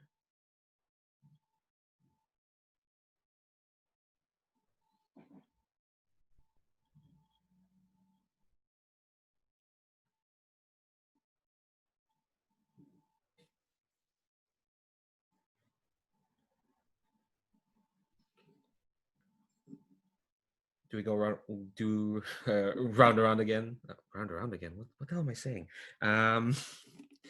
So go through the table again, and yeah, because I realize people might be watching this, not looking at this Zoom chat that only I can see. Let's go reverse order of what we went through. So start with yourself, Mike. What playbooks are speaking out to you? Yeah, I was just looking through a few different ones. So on a first glance, I thought that the Ace, the Infiltrator, and the Scout were most interesting to me. So for my creative process then is like, what is my favorite Pinterest image that lines up with those, and then kind of winnow from there. So that's kind of what I'm scrolling through.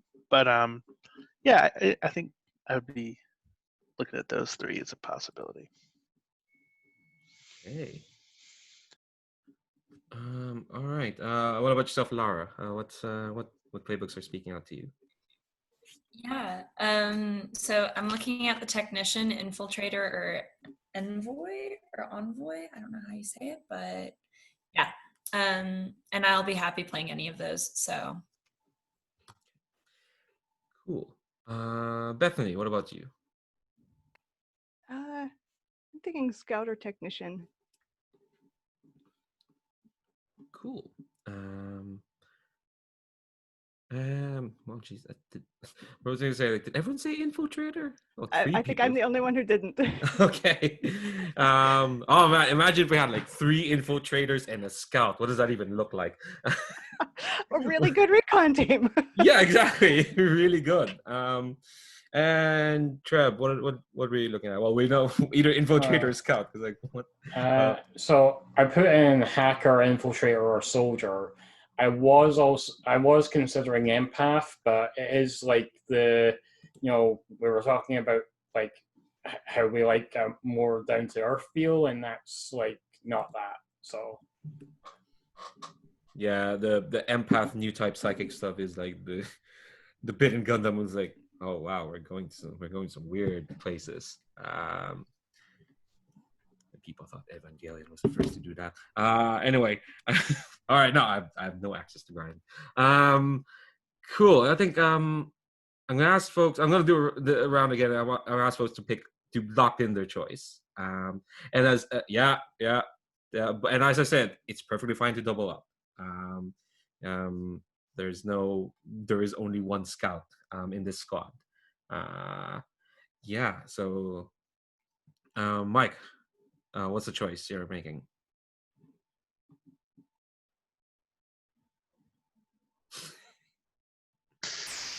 Okay, I'll do Ace. Okay. Yeah. Lock it in. All right. Okay. So we have an ace pilot. That's bad. Lara, what's your choice?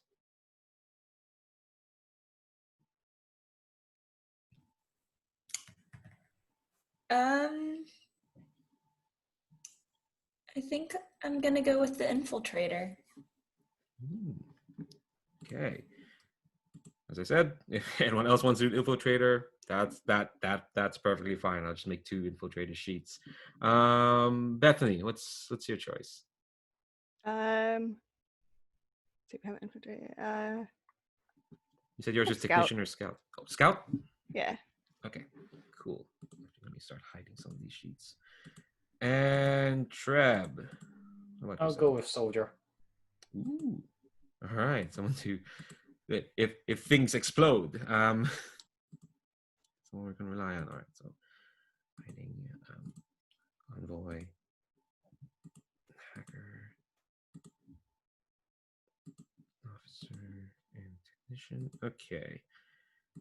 So we've got an ace, an infiltrator, a scout, and a soldier. They all walk into a bar, which can actually happen. Part of downtime.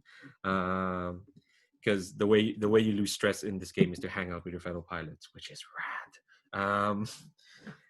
You don't indulge a vice. You hang out with your mates, which is great. Okay, everyone's picked a playbook. Let's see. I'm gonna pilot creation. Add 3 starting action points. Well, the sheets should have everyone's starting action points. They're at the very right. Their action ratings and whatnot. Just like briefly explained, those are kind of like what those points each represent like a d6. And when you're rolling actions, when you're rolling, you're picking like what action is like is what you're doing in the fiction, and then we build a dice pool, depending on what action dots you have and what you want to do. That's the very very very basic of how rolling this game works, which I won't get into until when we actually play. I will note that in character creation, no pilot or vehicle action can exceed 2 dots. So during this phase, the maximum is 2. So so you've chosen Playbook, you got to start actions. The next step is to figure out who were you before the war stole from you. This is your history. This is who your character was before they got involved in the war. So I know you just picked Playbooks. Actually, maybe give you a minute to think about what character ideas that's percolating in your head before we get into this. But that's kind of like the first step. It's like figuring out who you were before the war.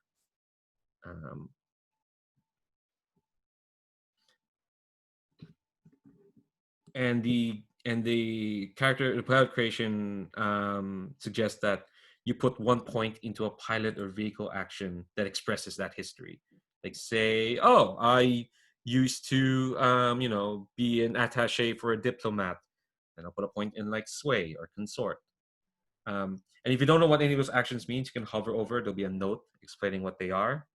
For those who've seen Forge in the Dark before, yeah, there are way more actions, because there's pilot actions, which is what you do as a person, and then there's vehicle actions, which is what you do in a mech. Those are kind of like the most basic. That's the most basic divide. If you're doing something with your mech, you roll vehicle action. If you're doing something as a pilot, you roll a pilot action. And when you're putting points, you can put points in vehicle actions for sure. But there will be there will be like specific points that you can only put in vehicle actions, but we'll get to there. But sorry, I feel like I'm talking in circles. Let you think about your history first. Your history as pilots. Oh no, a history before the war. And actually, let me start renaming these sheets so it's not just Ace.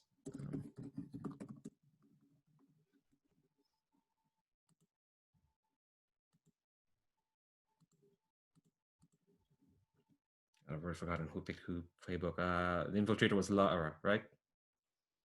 Okay, just making sure I've already forgotten.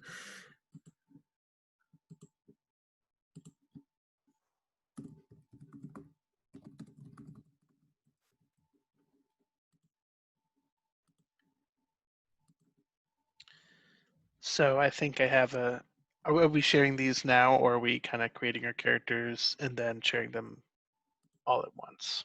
If you want to share them now, that's perfectly fine. We will do like a big introduction of our characters once they're done.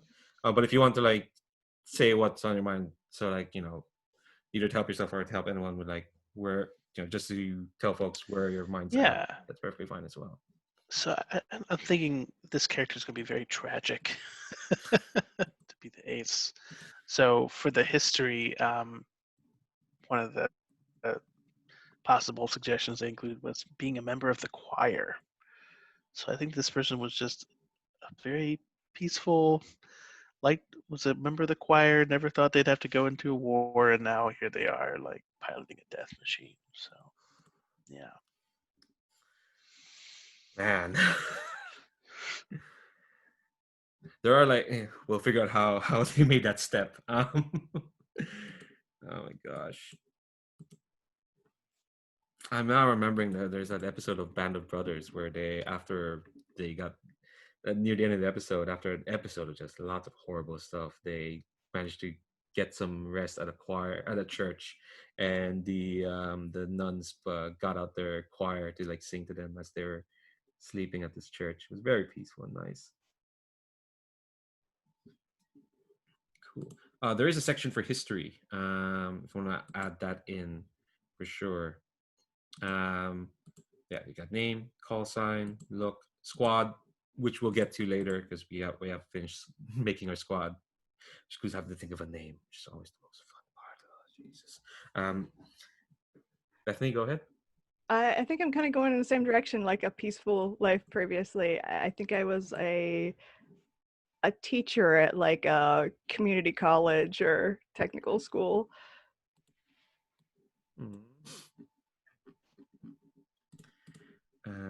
Don't forget to put a point in a vehicle action to represent that history. I am thinking that I was a criminal, and I've been put in this unit as some sort of penance for my crimes. Oh, that's interesting.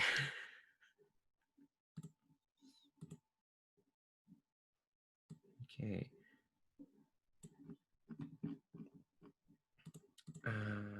All right. So after history, actually, I might as well ask Laura what your history is. Okay, you don't have to if you don't want to, but No, yeah. So I was thinking that my person would be a kind of a younger individual who was kind of a lost soul that got adopted into the kind of church, and they're showing me the way, but like I kind of grew up on the streets, so I'm sneaky. But yeah.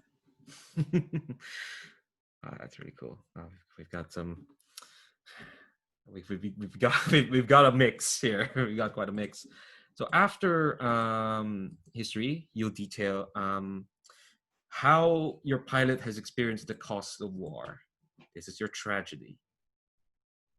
This is like the most direct impact the war has on you. And it could be as direct or as indirect as you want. But definitely the war always, this is a big war. You're fighting. If you're fighting in it, that means you've been affected by it. So this is kind of like, how did the war, crash into your life? It could be like a specific moment.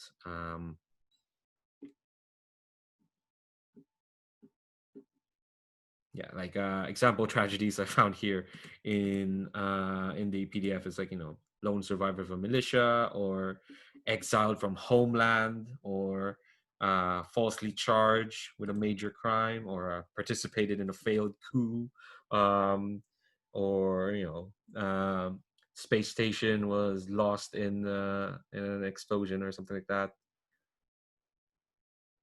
Some of y'all are going tragic, so. So I'll give you a minute to think about that.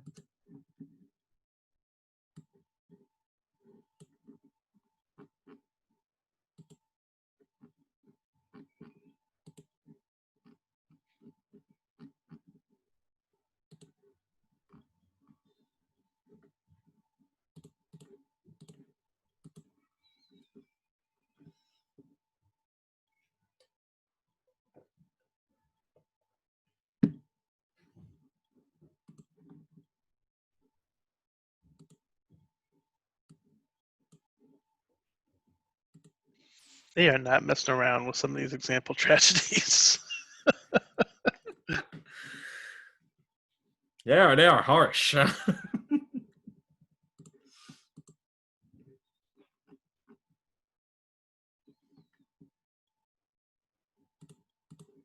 Orbital station home uses a kinetic weapon. Jesus. I hope that station was emptied. Well, you clearly weren't in it, but You obviously haven't watched the Gundam Origin. No, I've not. I mean, I know everyone lived in fear of their own actions. That's how I know about remember the opening of Mobile Suit Gundam. There was a colony drop. I did see this in the opening. Half of humanity died apparently in that war. Yeah, it was ridiculous. They showed you that in the Origin, and it is horrible. Okay. I will get to there at some point, but yeah. What are folks thinking about their tragedy? it's funny. I'm in a Stars Without Number campaign right now, and 3 of these things are in my character's background. So I gotta pick something that isn't one of those 3.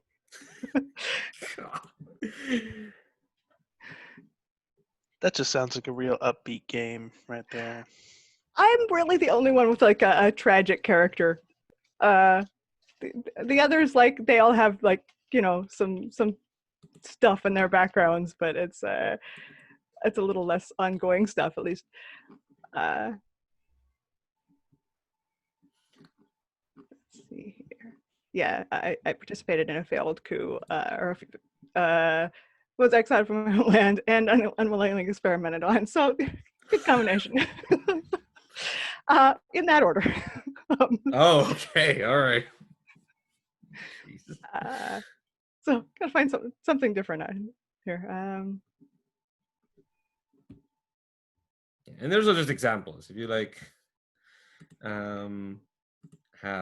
Oh. If something comes to mind, that's perfectly fine. You know, as long as it fits the theme. So, like, who are we fighting against? We're positioned against the corporatocracy. I think that's what everyone picked. I want to pick a fight with Exodus Republic Incorporated, which is cool. Yeah, because I think I'm fighting against them rather than for the church. Because my friends started disappearing, and then I found out that like another friend was the one ratting them out. Jesus Christ. Wow. So let me tell you about rivals. I think I have a built-in rival. Oh God. Well, their rivals are great. Usually, like, you don't make one in character creation unless you really want to. Sometimes you can just declare an NPC a rival. But if you have a rival, like, I will say, rivals in this game are like way more powerful compared to other Forge of the Dark stuff. They come with their own mechanics because they're proper like anime style, you know, blood feud. You will meet this person repeatedly. They will not die in one mission, kind. So I guess yeah, I think Will Bethany has a rival, probably, and they can show up at any time as well. And the minimum clock there's a minimum 8-step clock just to defeat them. So they're really powerful, but they're fun. Yeah. Okay? The sentence in my head is, how's everyone's tragedies?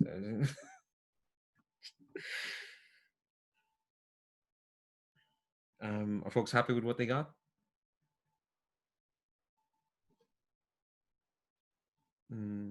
Cool.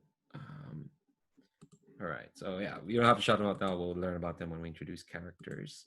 Okay. The next bit is. Sorry, you don't get a action point for your tragedy, do you? No. Okay. We just know what happened to you. I remind folks again, like, your history should get you like at least one action point, so you can put an X into an action that represents your history, or if there's nothing that fits, just put in whatever you think fits your character. Like, you think you'd be good at swaying, or at finesse, or prowling, or hacking, or the vehicle actions, which is like, you know, bombarding stuff, battling stuff.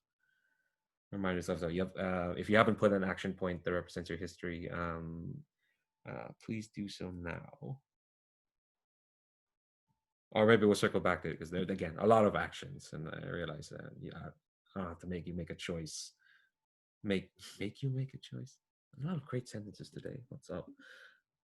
After tragedy is, what were you doing before you joined the squad, but after your tragedy? This is your opening.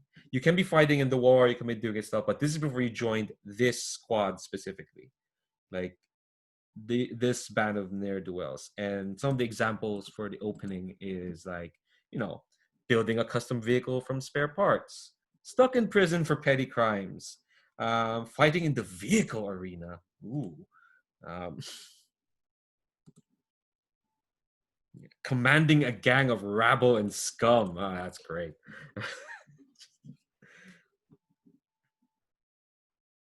Wonder how you fell into that.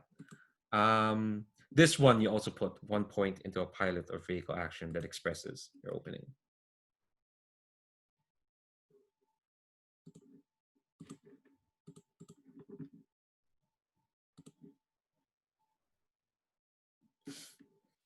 I see someone has gone for the commanding a gang of rabble and scum. That's great.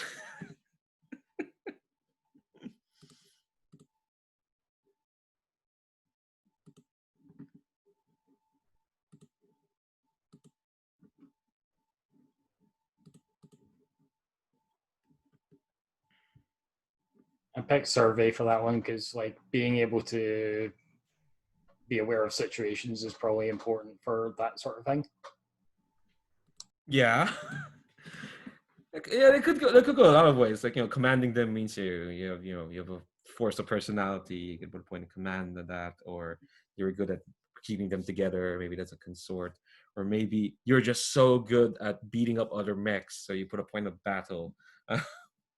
But I do like the idea of like a survey. I mean, like you manage to, like, figure out what would keep them together, which is really cool.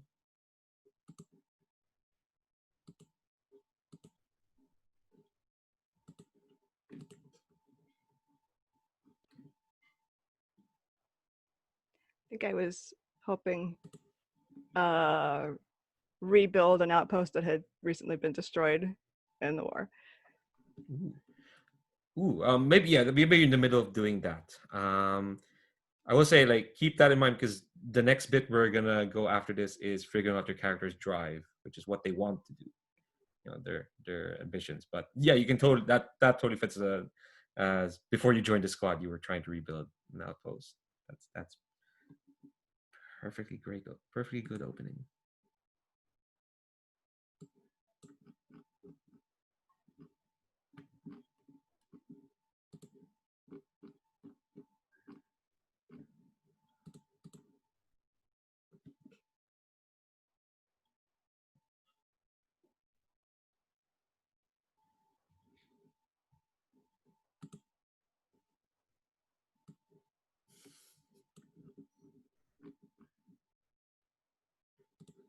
Is there a space for your drives? Let's see, where are they in the sheet? This sheet is meant to emulate what it would look like actually in in a page. It's on row 48. So yeah, it is way down there. But once you kind of figure out an opening, next is your drives. What do you hope to change in the world? This is your drive. The thing with drives is, like, you're flagging this as kind of like what your character wants to achieve in the world.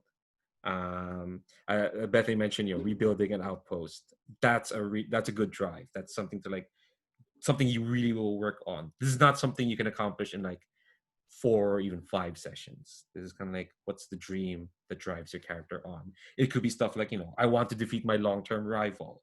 I want to find my parents. I want to buy an ice cream truck and just live my life out as an ice cream vendor.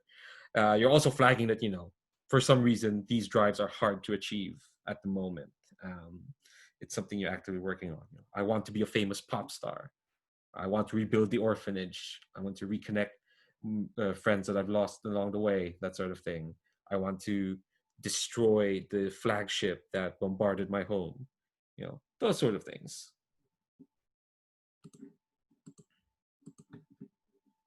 And as mentioned, they're on row 48 for sure.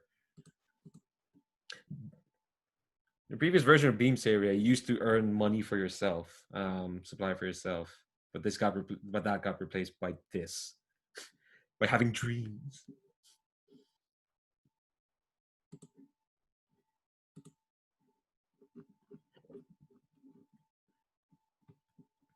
Row 48 as column B, starts at column B. It's on the very left.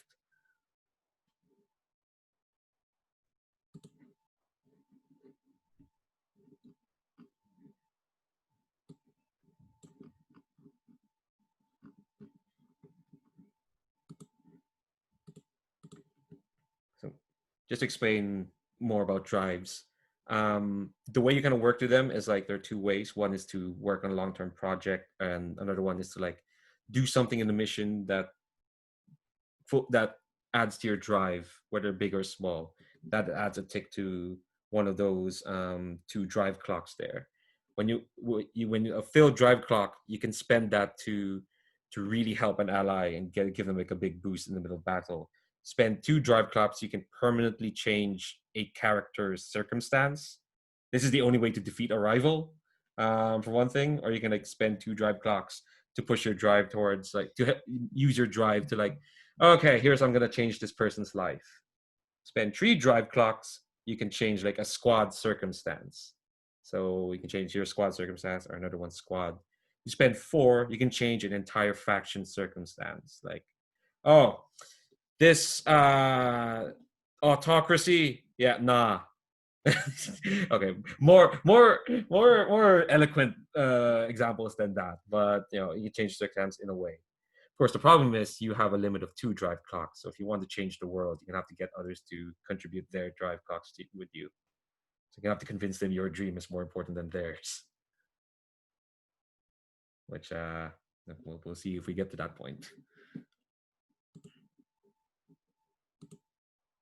Oh wait, no, there is a explanation there. Spend a full drive clock. There we go. I should shout out who made these sheets. Yes, yeah. Shout outs to Eric Radman, who made these sheets. They are dense.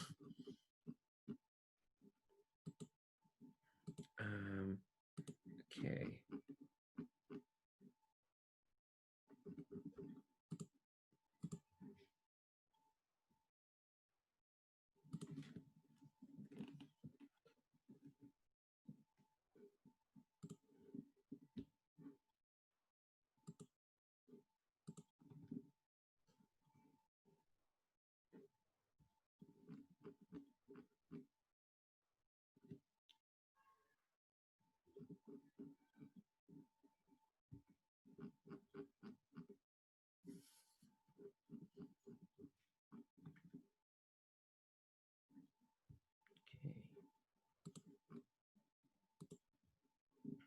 I will say that like if they're since we're not gonna get into play today.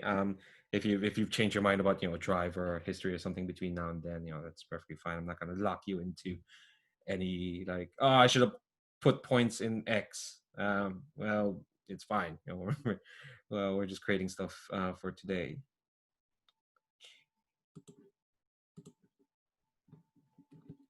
Okay. So after drives, as more, after drive, let's see, what's the next step? Next step is you're gonna assign 3 points by dividing them among the vehicle actions, just the vehicle actions. So this means that like you'll be sure to be able to do stuff in your mech. If you've not put points into vehicle actions, you'll have at least 3 to divide amongst them. Oh my God, there's a cat. Oh wow. I really appreciate when cats just kind of loom from off screen. They're like kaiju, which another joke I've already used when Lara was around, I think. Yeah. Haven't I? Yep.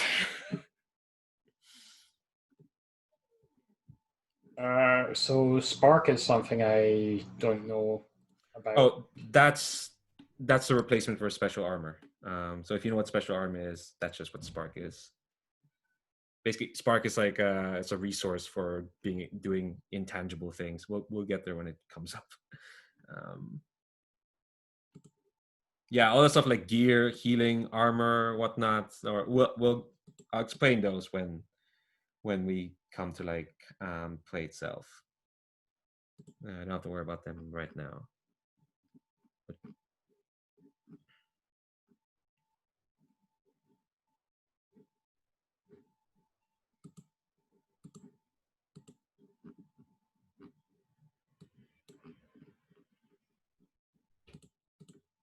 If I'm going too fast with these like instructions and whatnot, feel free to like ask for like pause of like, hey, can we go back to this?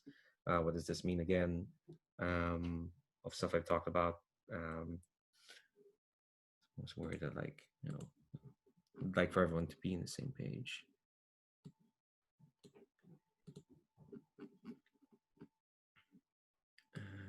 Okay.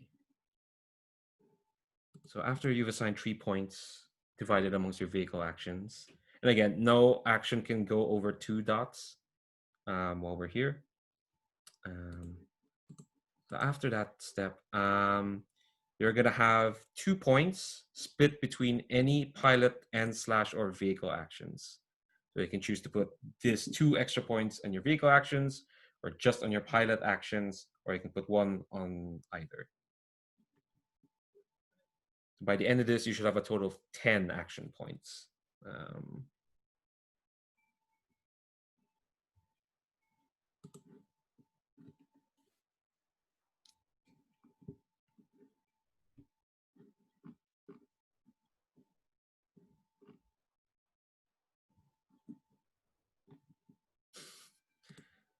Let's look at Treb's character. That's a lot of prowess there.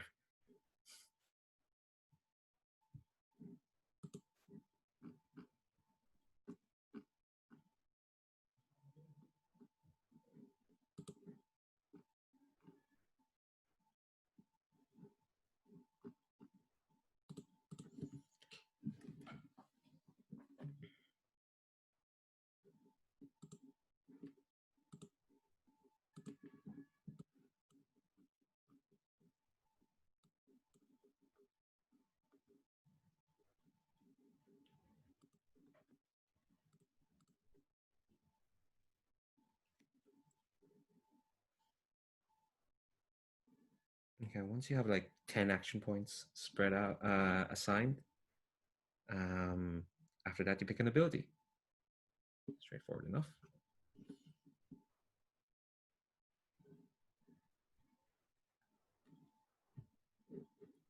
And if there are like terms in the abilities that like, you want to learn about, yeah, if you have questions, as always, feel free to shout them out.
Okay, the next bit is like introducing characters. So I'll give you all like a few more minutes to like look through the characters, see if there's anything you want to change. So again, if there's questions you have about the character creation, shout them out.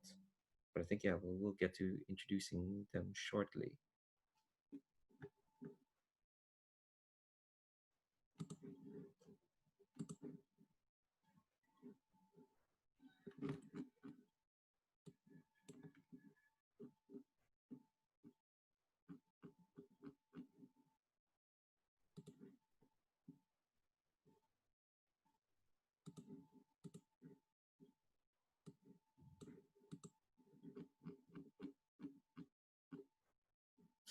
Oh, no, I skipped ahead. No, the next bit actually in this character creation process is write your name, pronouns, and call sign and look. For those who have, yeah, that is a step in the in the process. I know some folks already done that, but if you haven't, this is the time to go through that.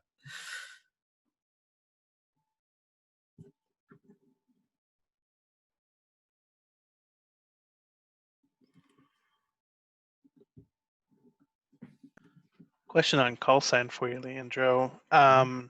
Is that something like a nickname that we would all refer to each other with, or is that specifically like on the mission? It can be both, but it's primarily on the mission. Okay. Like how in Top Gun, I said that movie as if I'd seen it, and I haven't. There's a guy named Maverick, I think, or his call sign is Maverick. Another one is call sign is Goose, I think. I don't know. I've not seen that movie. But yeah, it can be both, but primarily it is like what you referred to in mission. No one's gonna stop you from from other characters referring to you by your call sign outside of a mission.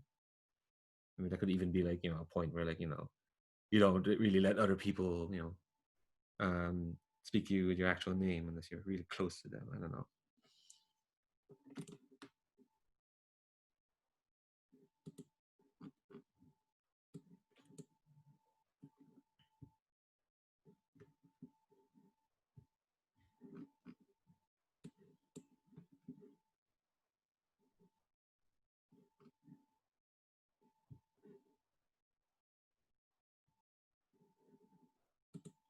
If you need some ideas for call signs, there is like a random generator on the CompCon app for Lancer that you could use.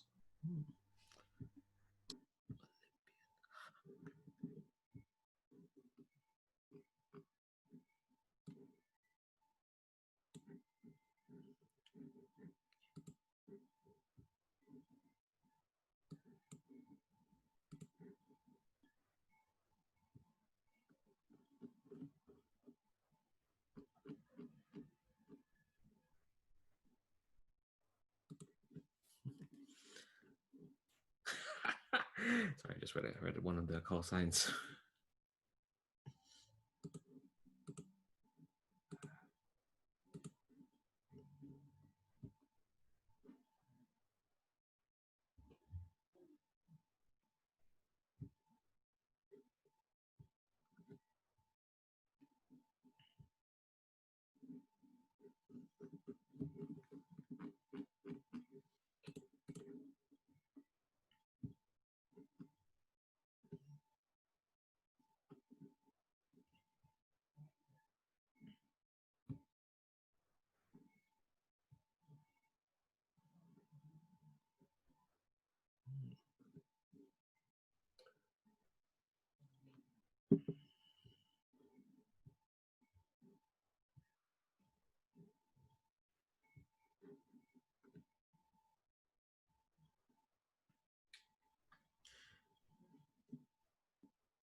Do you folks need another minute or so, or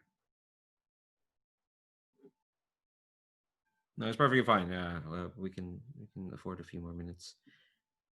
I think we still got like another hour here because I think I did make this session longer than the rest because I knew this was gonna happen. We're gonna get into the weeds of character creation, which I'm perfectly fine with. Sometimes you rush things. Sometimes you want to build a foundation. Um, you know, we've got time and sessions to spare.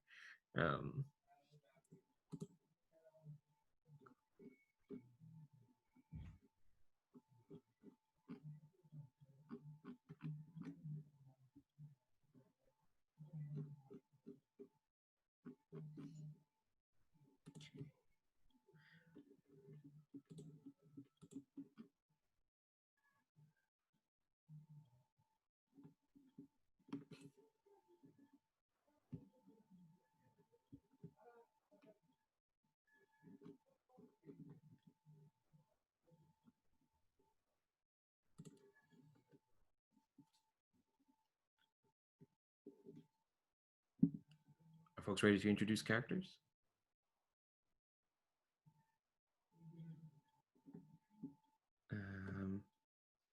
Okay, I'll go one more minute. Don't worry. Yeah, names are tricky.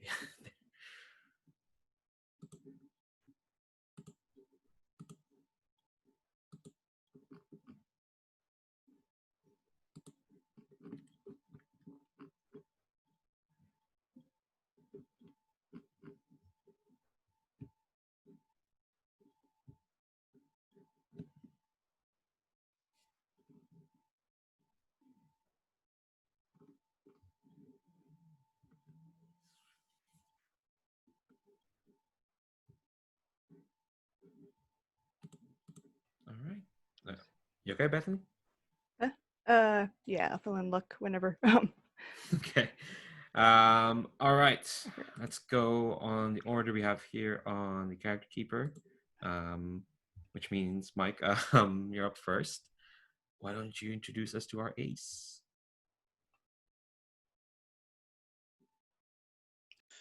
So yeah, my pilot's name is Reverberation Nobel, but she goes by Verb, and she started life as a very pious member of the church. She was a member of the choir, and at a certain point, she was selected to be a member of a trial where these scientists experimented on her to shape her into an ideal pilot for their war machines that required special medical and technological procedures in order to transform her into something that can interface with these particular machines.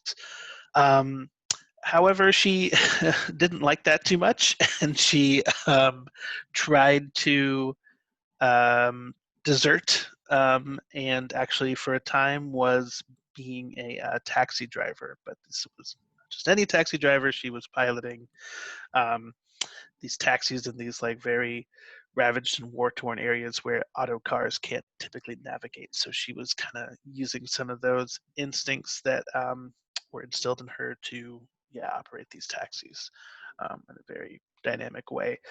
But at some point she got roped back in, perhaps with the threat of a court-martial for deserting the church or excommunication or whatever other kind of punishment that you might face for that sort of thing.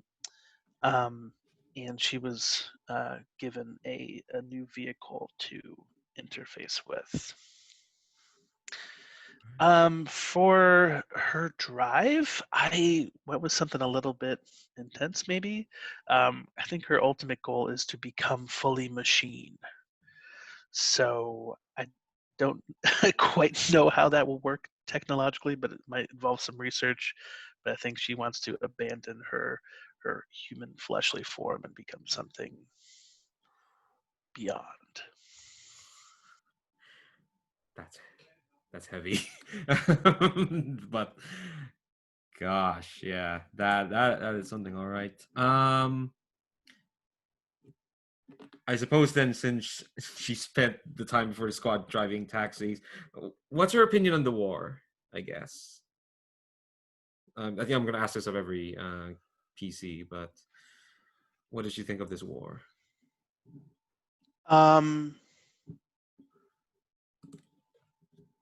Yeah, I think this war, being particularly the corporatocracy and the Celestial Myriad, like warring over Earth to try to like claim some kind of supremacy there. I think that she scoffs at it a little bit, that it's all for show, that's like it's there's nothing to be gained from it ultimately. Even if one side does achieve victory, she believes that they'll find it to be a hollow one in the end. It's rough. I know we haven't done like vehicle creation yet, but like, can you give us an idea of what her vehicle is like? So I think it's going to be a humanoid robot, relatively tall. I think it's going to have a cape.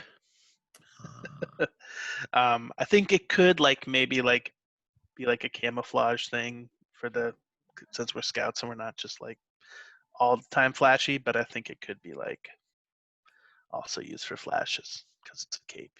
Yeah, that's what they do. hell yeah. And I would say like whatever aesthetics y'all pick for like yourself or your mix, that's gonna inform the aesthetics of this church, instead of the other way around, because we're kind of rebuilding the Celestial Myriad from scratch. But yeah, that's really cool. Got a cape. Love to have a cape. And also, I know we say giant robots, but in the definition of the book, vehicles, they don't have to be human shaped. They just have to be like powerful war machines. It could be the shape of a floating cube, for all I know. And you're not really like restricted again by, it's not like Lancer where you have to buy from different manufacturers to fit together modules and whatnot. No, your vehicle is gonna be like whatever shape and form you want it to be, because this is more narrative than tactical, for sure. So it's okay if you only have like an idea of what your vehicle is like at the moment. But capes are a good starting point. So up next, so that was Verb. So seems like a lovely chap. She'll be fab. All right. So after that, we have our Infiltrator. Lara, why don't you tell us more about her? Yeah, so my character is named Crux Caribou. Also it goes by Creek. Yeah, she's small, fairly like haggard looking, very lanky. And she kind of gives off very little bit weird vibes. Like people are a little thrown off by her. So she is a wayward soul that the church adopted early on because she was sold to the church by another faction for being some kind of an experiment, and Crux isn't totally sure what that means. But the church seems to say that like, oh no, you just need to be saved. We're gonna help you. So one of her drives her drive is essentially to figure out what the fuck everyone's talking about. Like, so yeah. Yeah, what's her? Yeah, how does she feel about the war? It doesn't seem like she has strong feelings about the war, or does she? I mean, I think that like, if it's okay, like I would kind of like the other faction. I think that the Autocracy was the other faction that sold her. Absolutely. And so I think she's a little salty about that, but then she doesn't totally trust the theocracy either. So I think that she just wants people to stop bullshitting her. So, I mean, I think that she's going to do what she's told. She's going to do whatever keeps her alive. Okay. Does she have an inkling of what experiments, or what they were trying? I guess that's part of the drive is why. But like, does she have an idea of like what she can do now that she couldn't before? Or I mean, I think that she is very aware of her surroundings, and I think that like she seems to have these heightened senses, but she's not totally sure like what all of that is. But one thing that she has noticed is that there is a constant buzzing in her head now, like all the time. interesting. Okay. Cool. Do you have an idea of what vehicle she would have? Like at least what the shape is? Yes. She is going to have so her vehicle, I wanted it to be based on stealth. So it's going to have like, it's kind of like spider legs, but they're like super like piercing. And so she's kind of suspended in this like kind of, I guess, I don't know, backpack almost. And then like she kind of like walks her and is suspended in midair as she's walking around with these metal legs. Okay. Ooh, I will say spiders are put in our ask first Okay, column. yeah, is that okay? Yeah. Yeah, I'm fine with spider mechs. Just not like actual spiders. Okay, cool. Oh, so does that mean like she's hanging off it like a? Okay, cool. No, that's totally fine. Yeah. Cool. So that's Crux. I should start with these sheets. Let's see. Verb, Crux. Meanwhile, Bethany, what did you tell us about our scout? Yeah. The scout's name is JD0, and their call sign is Moonshine because I think like that's they brought some moonshine from their home world at some point and got everybody super drunk, and they have been stuck with like that's the thing people remember about them. They're not real fond of this call sign, but they're kind of stuck with it. Uh, um, they were once a teacher at a technical college. That's not a thing that's super obvious about them at first glance, because yeah, after they found out some things that were going on, they left kind of in disgust, went to this remote outpost, um, and really kind of embraced the lifestyle there, which include getting their face like tattooed with the local symbols, and like their hair's still braided in that the style that they are there. They weren't there that long. They weren't there long enough to get disillusioned. Um, and then, yeah, the corporatocracy destroyed that place too. So their drive is to like go back home and rebuild. Aw. But for the moment, to get to that, you're working for the church in the squad. Right. Yeah. I don't think they have any particular loyalty to the church, but the church is fighting these people that they really, really hate. Oh yes, yeah. So as you said, you're not fighting for the church; you're fighting against the corporate. Yeah. Yeah, which is great. Cool. Remind me again. Did you say what your drive was to go back home, right? Yeah. Go back home and rebuild, or like. Yeah. Oh, that's cool. So, really, I was going to ask you what is your opinion of the war then, but that seems fairly clear cut. What do you think? Yeah. I mean, I think that like I would like the war to be over. I don't plan on like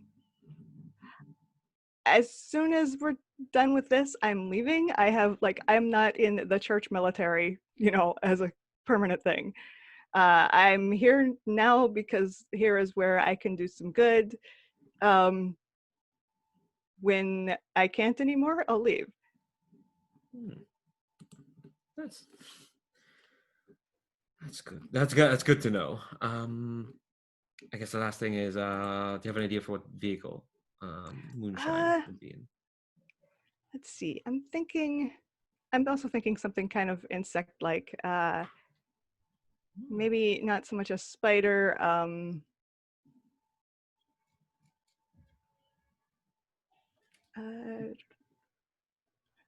mosquito. Whoa. Huh. What does the probe do? What does the needle do? I think it's like an arm. I think it's like I think there is like like or not so much like a mosquito's like a long beak, but more like a moth that kind of unrolls. And I think it's like it's used for manipulating like smaller things. It's not super strong, but it's like very agile. Interesting. We'll come back to that when we detail like your vehicle's quirks and how to work. Don't expect insect mechs today, but types full of surprises. Last but not least, Treb, why don't you tell us about our soldier, the one who can't, but like the one who is up for the fight. All right. I am playing Naga Latent. Call sign Vagabond, not her choice. She was left homeless after the corporatocracy destroyed her colony, Ishtar colony. It was very much a they basically evicted everybody and then used it as a kinetic weapon. Huh. Okay. Yeah. Of course. And after that, she was left to fend for herself along with her friends. They formed a gang and they did some jobs like Blaze in the Dark style, like just doing scores and stuff until one mission went wrong, and she got imprisoned and was basically put on penance detail or something along those lines, which means that she has been conscripted by the Church of the Celestial Myriad to fight in the war to make up for her crimes. Penance detail is a damn good detail. Yeah. So her drive is to find the person responsible for decommissioning Ishtar Station and, kill them. Oh, sometimes you gotta be blunt with what you want. I was going to say make her feelings known, but yeah. Oh, all right. I was gonna say, is this another rival? Ready-made. Okay. Cool. So I guess again, I think her opinions on the war seems very clear-cut. Yeah.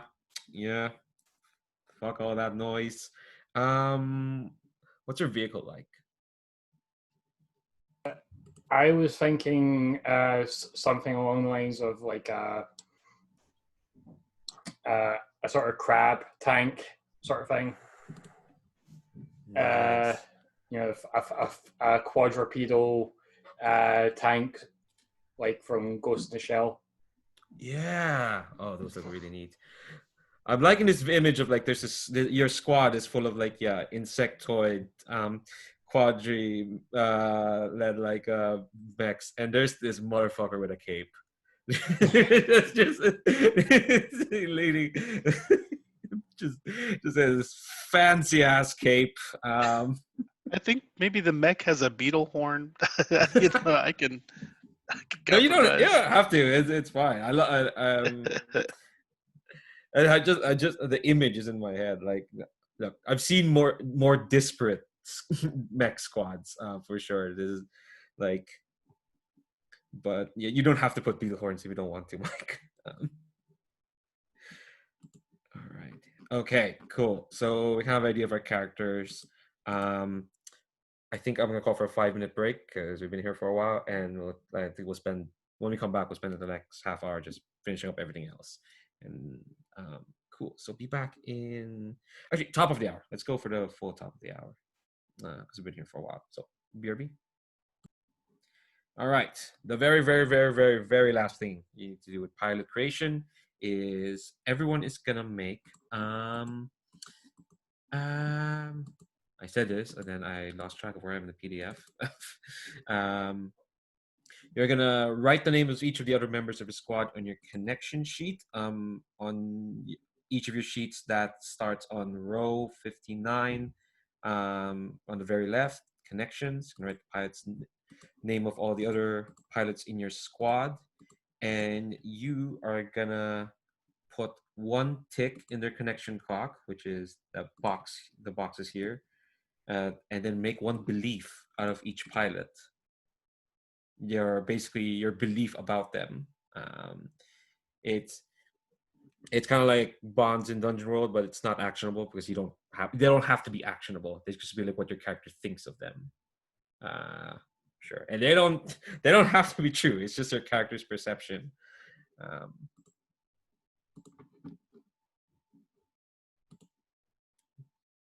Should rename this.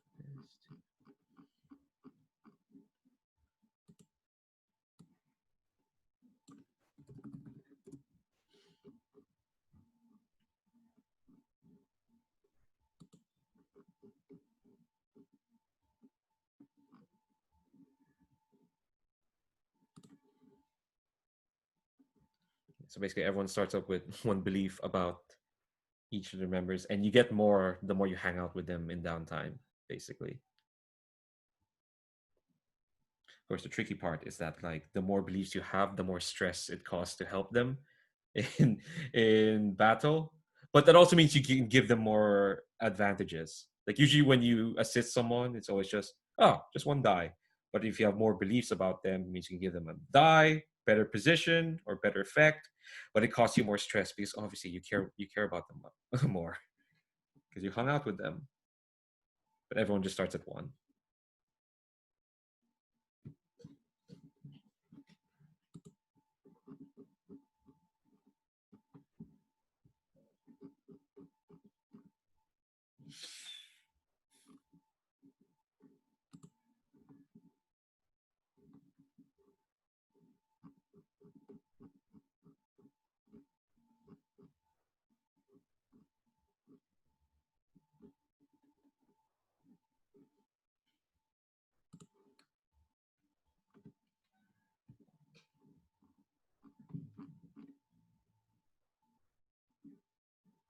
Each belief a pilot has is a statement that they feel is true about another pilot.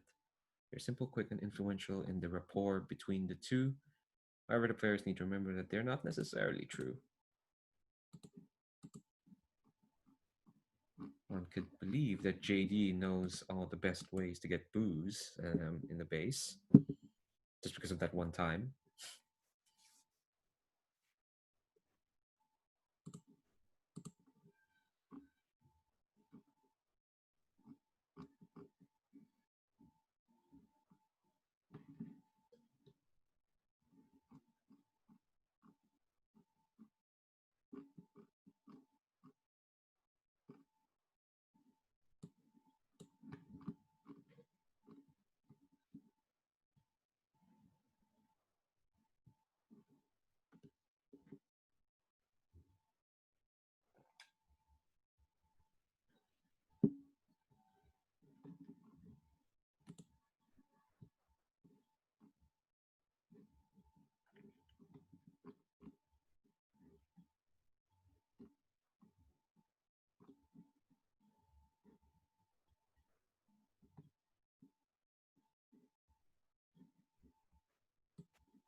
Oh, I love this first belief about.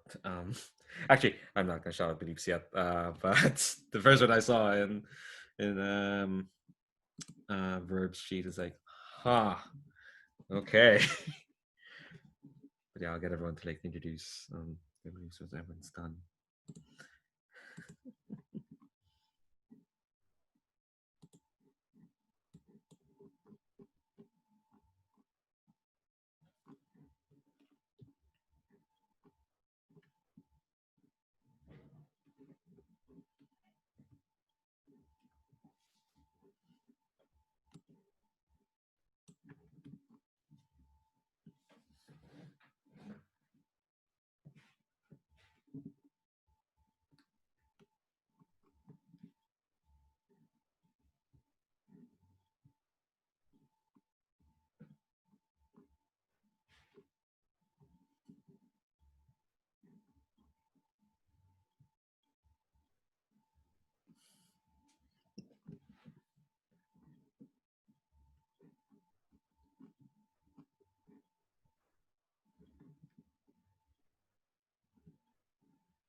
folks want to like ask questions of each other to like help firm out these beliefs, that's perfectly fine.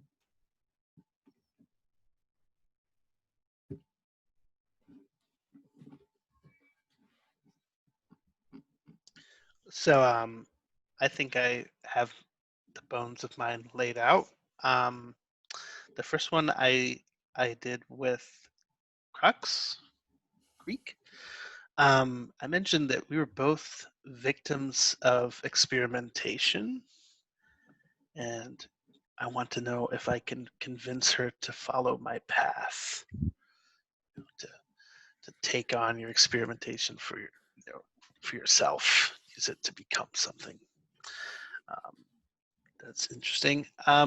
For JD, I said JD is a lost soul. I will be their shepherd. I don't know what that means. It just sounded very religious.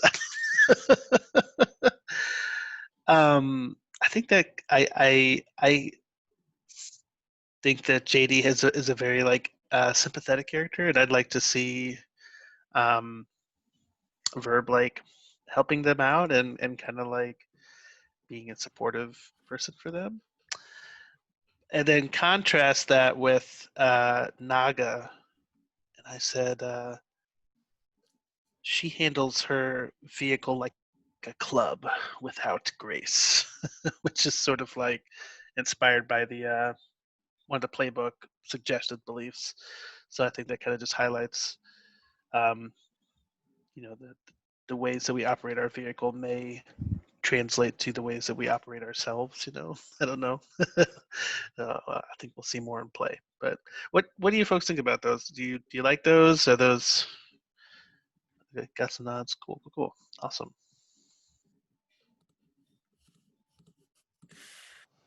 Oh, they're beautifully evocative. Love those. What about for Crux? How's your beliefs? Yeah. So for Verb, Crux thinks that you lost it. Crux thinks that you have gone off the deep end. You've seen some shit. Crux is very wary of you.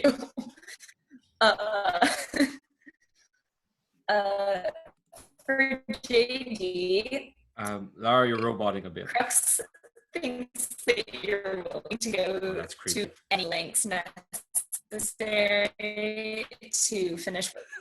Oh no! I guess that's fitting for the. Is it better now? Yeah, we can sort of understand you, but like it's really creepy.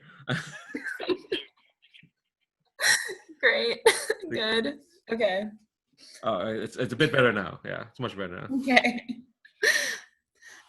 So for JD, Crux thinks that you're willing to go to any lengths necessary to finish what you start, whether that hurts the people around you or not. And then Crux is a little bit intimidated by Naga. Seems like a hard ass. I think that Crux might be following you around, maybe shadowing you, trying to see like how you are so like cool and collected.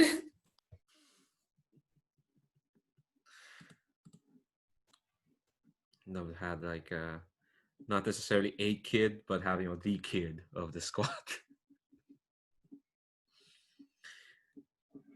Yeah, I don't think we're gonna go full Gundam by having actual child soldiers.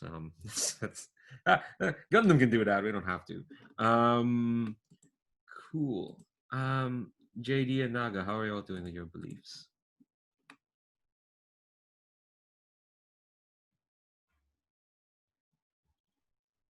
Mine are mostly done. Just trying to figure out exactly how to word the last one.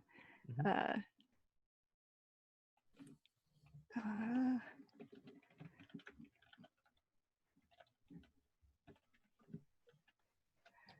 What is the name of our enemies? I don't remember. Exodus Republic Incorporated. Cool. Just call them Exodus. Yeah, that sounds good. Exodus Inc.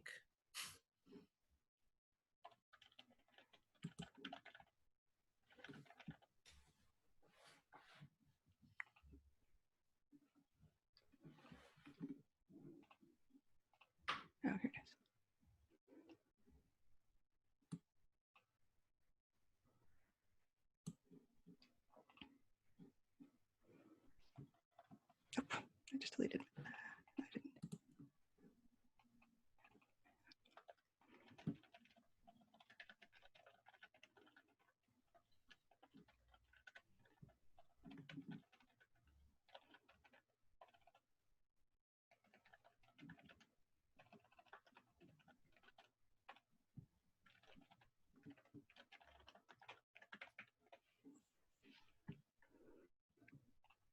Yeah, okay, I've got mine in.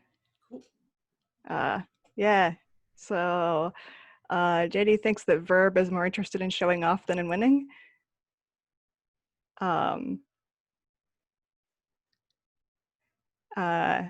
Does not trust Crux, and it's not because she's sneaky, it's because she grew up in the church. And Naga and I are on the same page. We're both fighting against Exodus, not for the church.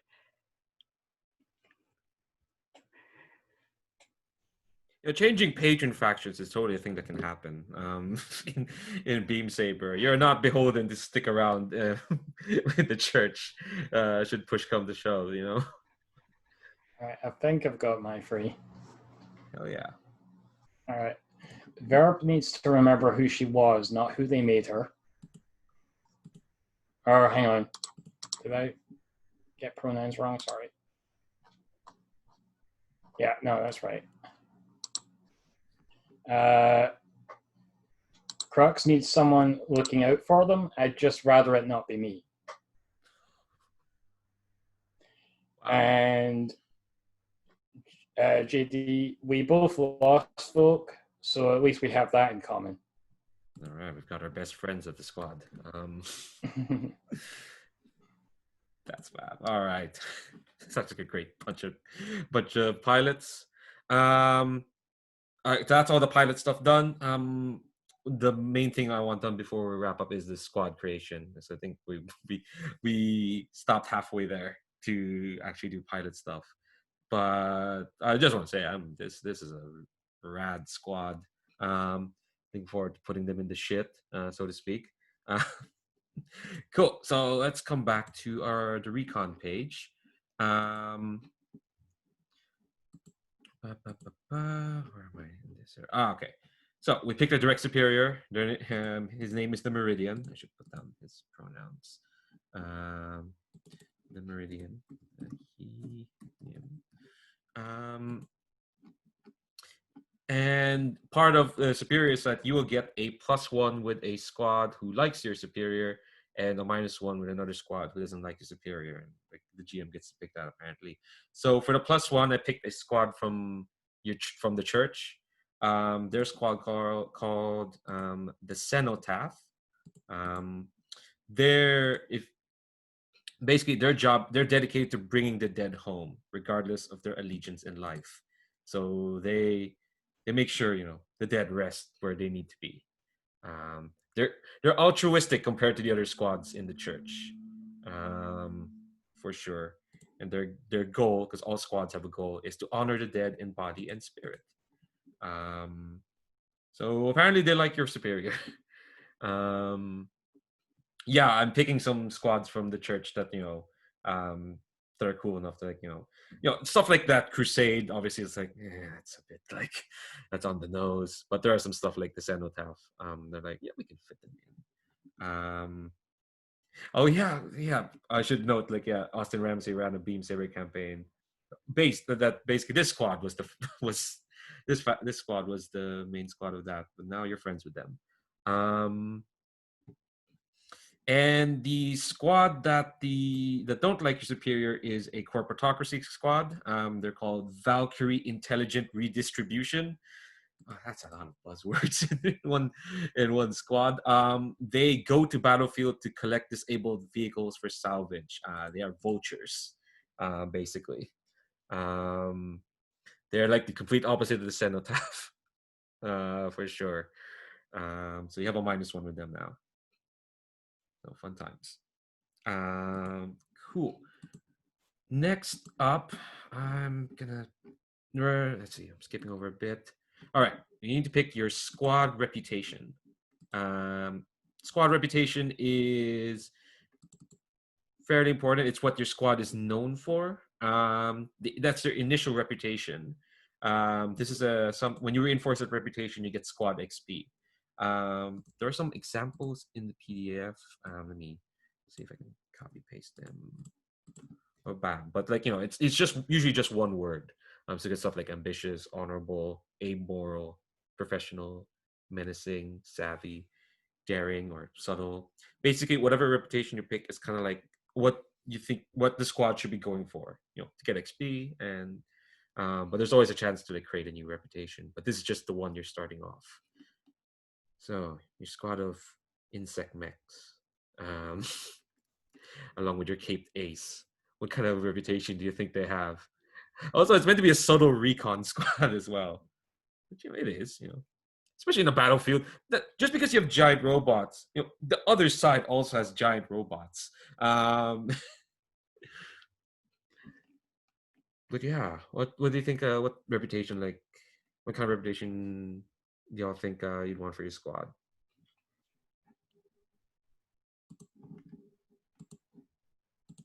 I mean, strange kind of fits.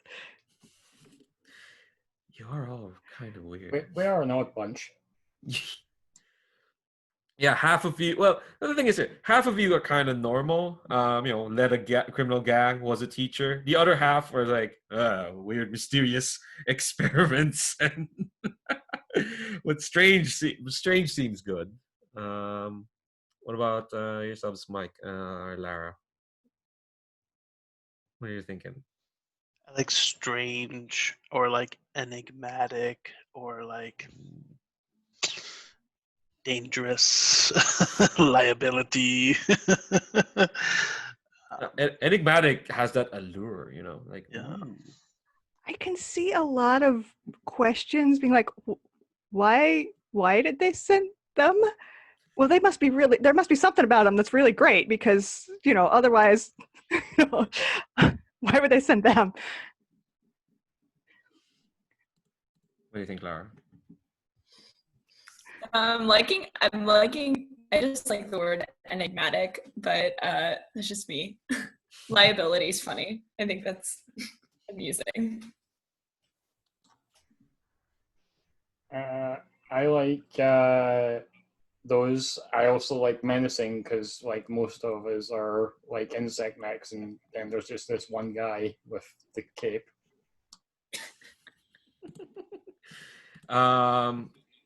Menacing, enigmatic. Well, I think we're kind of around those two. Let's go with enigmatic and then work our way up to menacing. Okay.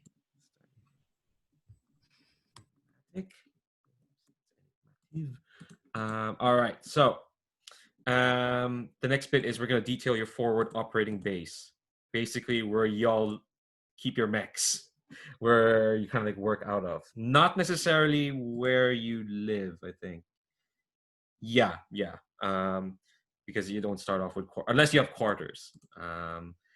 But yeah, what kind of I should explain where you all are going to be because you are on Earth, but we're using some of the default settings place, so you're going to be at least near a city for sure. But feel free to like detail what kind of like environments you are, but there's definitely going to be some urban combat because there's a place called Journey City nearby. But other than that, we could be in that city or we could be like in more wilder places. Earth, unlike certain video game planets, has multiple biomes. I know, shocking.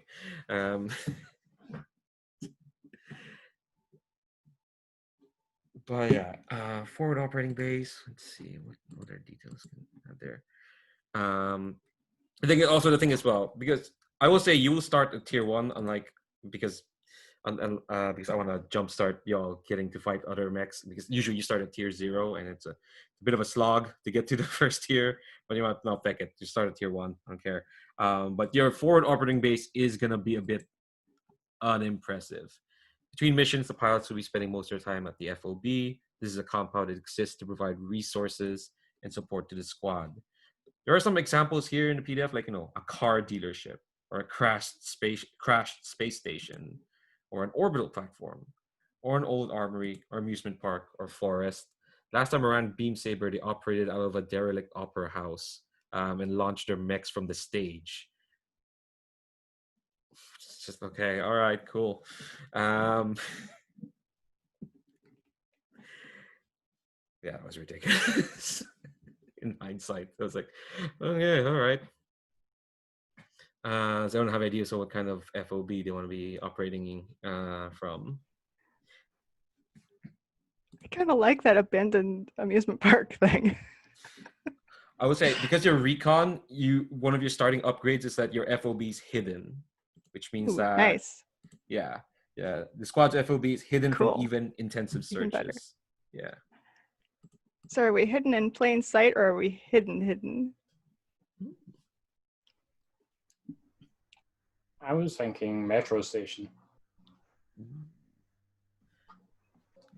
Yeah, like there could be like some derelict subway that stomping around in, or metro station amusement park. I'm down for either of that. What about yourselves, Mike or Lara? Any of those speak to mind? Do you have your own ideas?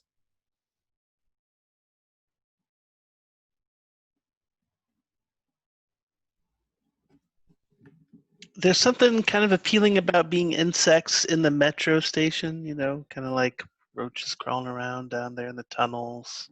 I also like that idea of like, you know, the shot of like the vehicles like roaring out of the metro tube, like that'd be kind of cool, a little launch point. But I mean, amusement park, that's wild too. For the amusement park, I have these images of like us using like the old like tracks of a huge roller coaster to just like vroom. But I think both ideas have like such great like possibilities. Why don't we combine the two? Let's say it's a metro station that connects to an abandoned amusement park, like a proper Disneyland or Disney World kind of place. I like that the Yeah. classic Disneyland like monorail or whatever that goes into the place. Yeah. But maybe it's underground and like that's where we actually like that's the hidden part is the subway. Like yeah, where you actually like keep your stuff. Mm-hmm. Are folks down with that? Hell yeah! All right, abandoned metro station and amusement park, the ground. God, I'm imagining your ridiculous. Yeah, your insect mechs coming, your multi-legged mechs in the dark. That's really cool. Okay, just a few more things. One is the squad ability. So there's a list there. And yeah, you start off with one. Have a look through, see which one's gonna speak out. And everyone, because it's squad ability, everyone will have access to that. And if you have questions like what certain terms mean, feel free to ask. Like you see the word schmooze there is capitalized, or at least has a capital S. And it's like, oh, what does that mean? Well, now that I shouted out, I probably should explain. It's a downtime action. It's like making friends with another faction, being like, yeah, we didn't mean to shoot down your flying train, or hey, so here's a peace offering. We found some chocolates. Okay, it's a bit more extensive than those examples, but yeah.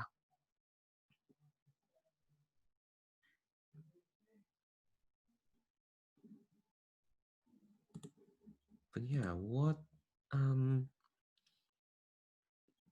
abilities are speaking to folks?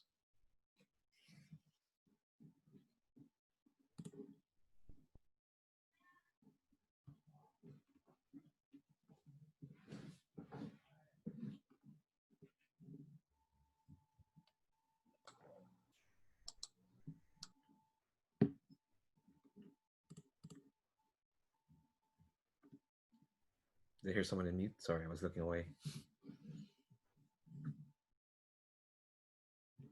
Cool.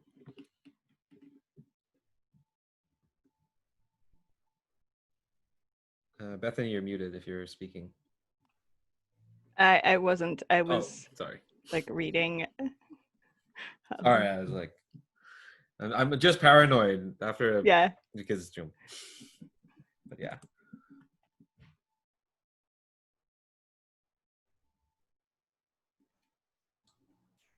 Maybe everyone steals. It's fairly straightforward. Just get a +1 to any action. And since this is after character creation, if you can go up to 3 if you're figuring out which one to add there. So say if you already have a 2 in prowl, you can add a third one if you take this ability. Yeah, that's fairly straightforward because other stuff is that'll kick off once you know more about the system, and you get a better idea of what their worth is. I would also say I'm not sure we're going to have much chance to advance tiers, so sponsor might not really be that useful. Okay. Well, we have 2 months. It'll be fine. But yeah, that's true. Everybody steals is kind of like a straightforward one, but what are folks feeling?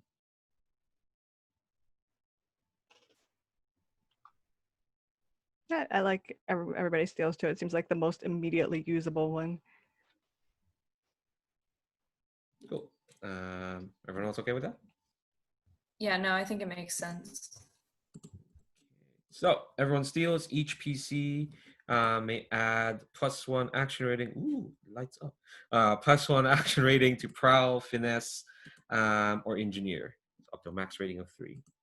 So it can either be more stealthy, more dexterous, or work your vehicle good. Cool. So the second last bit is you're going to choose 2 upgrades. These are tools, personnel, and facilities the squad can use. Each squad playbook has 2 pre-selected upgrades. For Recon, it's the hidden FOB, and prowess training, which is basically when you train your prowess, instead of gaining 1 XP, you gain 2 for downtime. But you get 2 more. And yeah, there's a long list of those. All those boxes. Look at all that stuff you can have. You're gonna have 2 right now. Do you want a supercomputer, or a side business, or a loyal bar, your own personal clothier because you plan on looking fancy? I don't know. A commissary. Oh man, imagine if you don't have that. What do you even? You just have a hidden base. That's all you have right now. It's a place to keep your mechs. You don't even hang out there.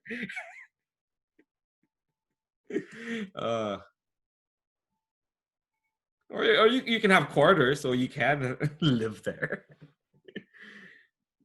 Because otherwise, fictionally, you are you sleep in like vulnerable locations outside the FOB if you don't have quarters, which it could or might not come up. And there are some upgrades that they actually do like mechanical stuff. Regional records, propaganda radio, airfield.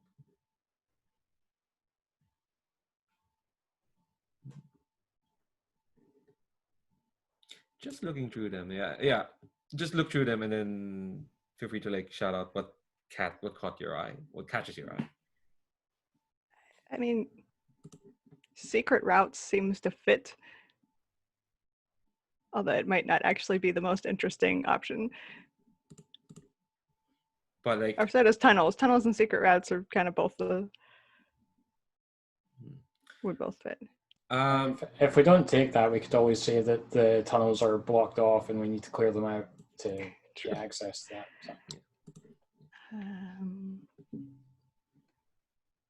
So. The difference with tunnels and secret routes, the tunnels is like what's on site, like it's on the base. Secret routes is kind of like knowledge of those routes in the area. I see. Okay. Or in other places. Like so tunnels would make more sense. Go ahead, Mike. Well, I was gonna say I think secret routes could work too.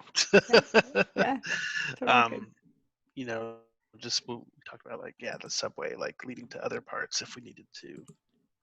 Because on-site means like the base itself, right? So there's tunnels within the base that we could, as humans, kind of sneak through, as opposed to. So like if somebody was to come like attack our base, we would like be able to tunnel around. Is that the idea? Yeah. Secret route. I would say secret routes is like more immediately useful because you can use that in missions outside of the base. Yeah. Tunnels is like that's for on site, for if you're in the base. So someone has shouted out secret routes. What else are folks looking at?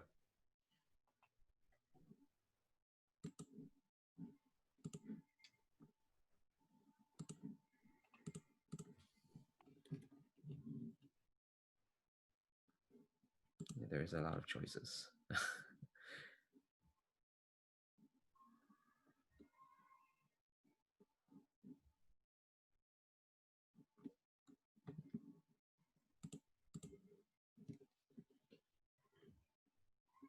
We can say if no one objects to secret routes, we can say that's one upgrade.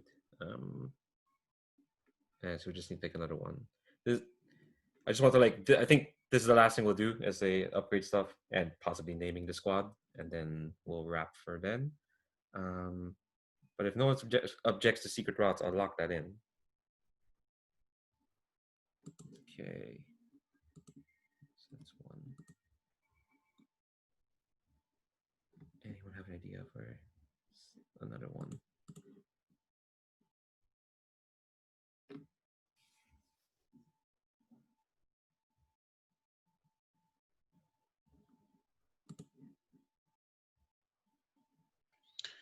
Not fully aware of the mechanics of this game yet. Mm-hmm. But the refit station kind of intrigued me. So it seems like you could maybe like switch your gear around if we have like lots of different kinds of missions for Recon. Like for this one, we're underwater or whatever. We need scuba mechs or whatever. Like I don't know. That could be kind of interesting. That could be useful because That the would be way cool. gear works for mechs is that like unlike pilots where you can pick whatever you want, once you've declared a mech has this flamethrower, it costs to like change it for something else because unlike with a pilot where you just bring a pistol, if you brought a pistol, with a mech you're like, well, you bolted on that flamethrower, it's going to cost some time and some material to change it up. And with a refit station, you can do it for free, or at the very least you can change one piece of gear for free. So it would make your vehicles more flexible, which is not a bad shout. Folks down for that? What do you think? Lara, sorry, I'm mute there. Yeah, no, I was actually looking at that one too. I was like, that's very interesting. But yeah, I'd be happy with that. Okay. Treb, Bethany, are you okay with that? Yep, sounds good to me. Okay. All right. So the fun thing with the upgrades is again, it generates more relationships with other squads. One squad helped you get those upgrades, and another squad was denied those upgrades because you took them. It was always fun. So let's see. I think for you know what? I think I'm going to create these squads for the church, and maybe think over them because then we'll find out next week what squads they are. There's some stuff to work out for the church and whatnot. I was gonna end a name, but that's always the hardest part.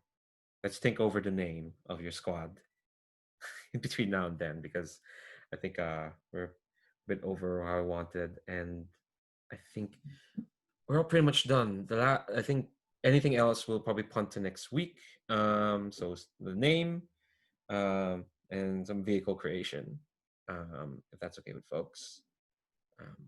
Other than that, yeah, these characters are a lot.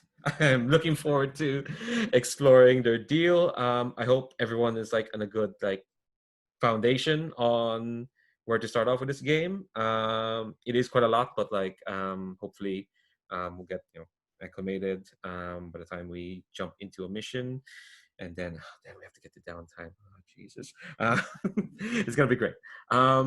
But yeah, so I think I'll stop this recording here if that's okay, folks. To anyone who watched this, thanks.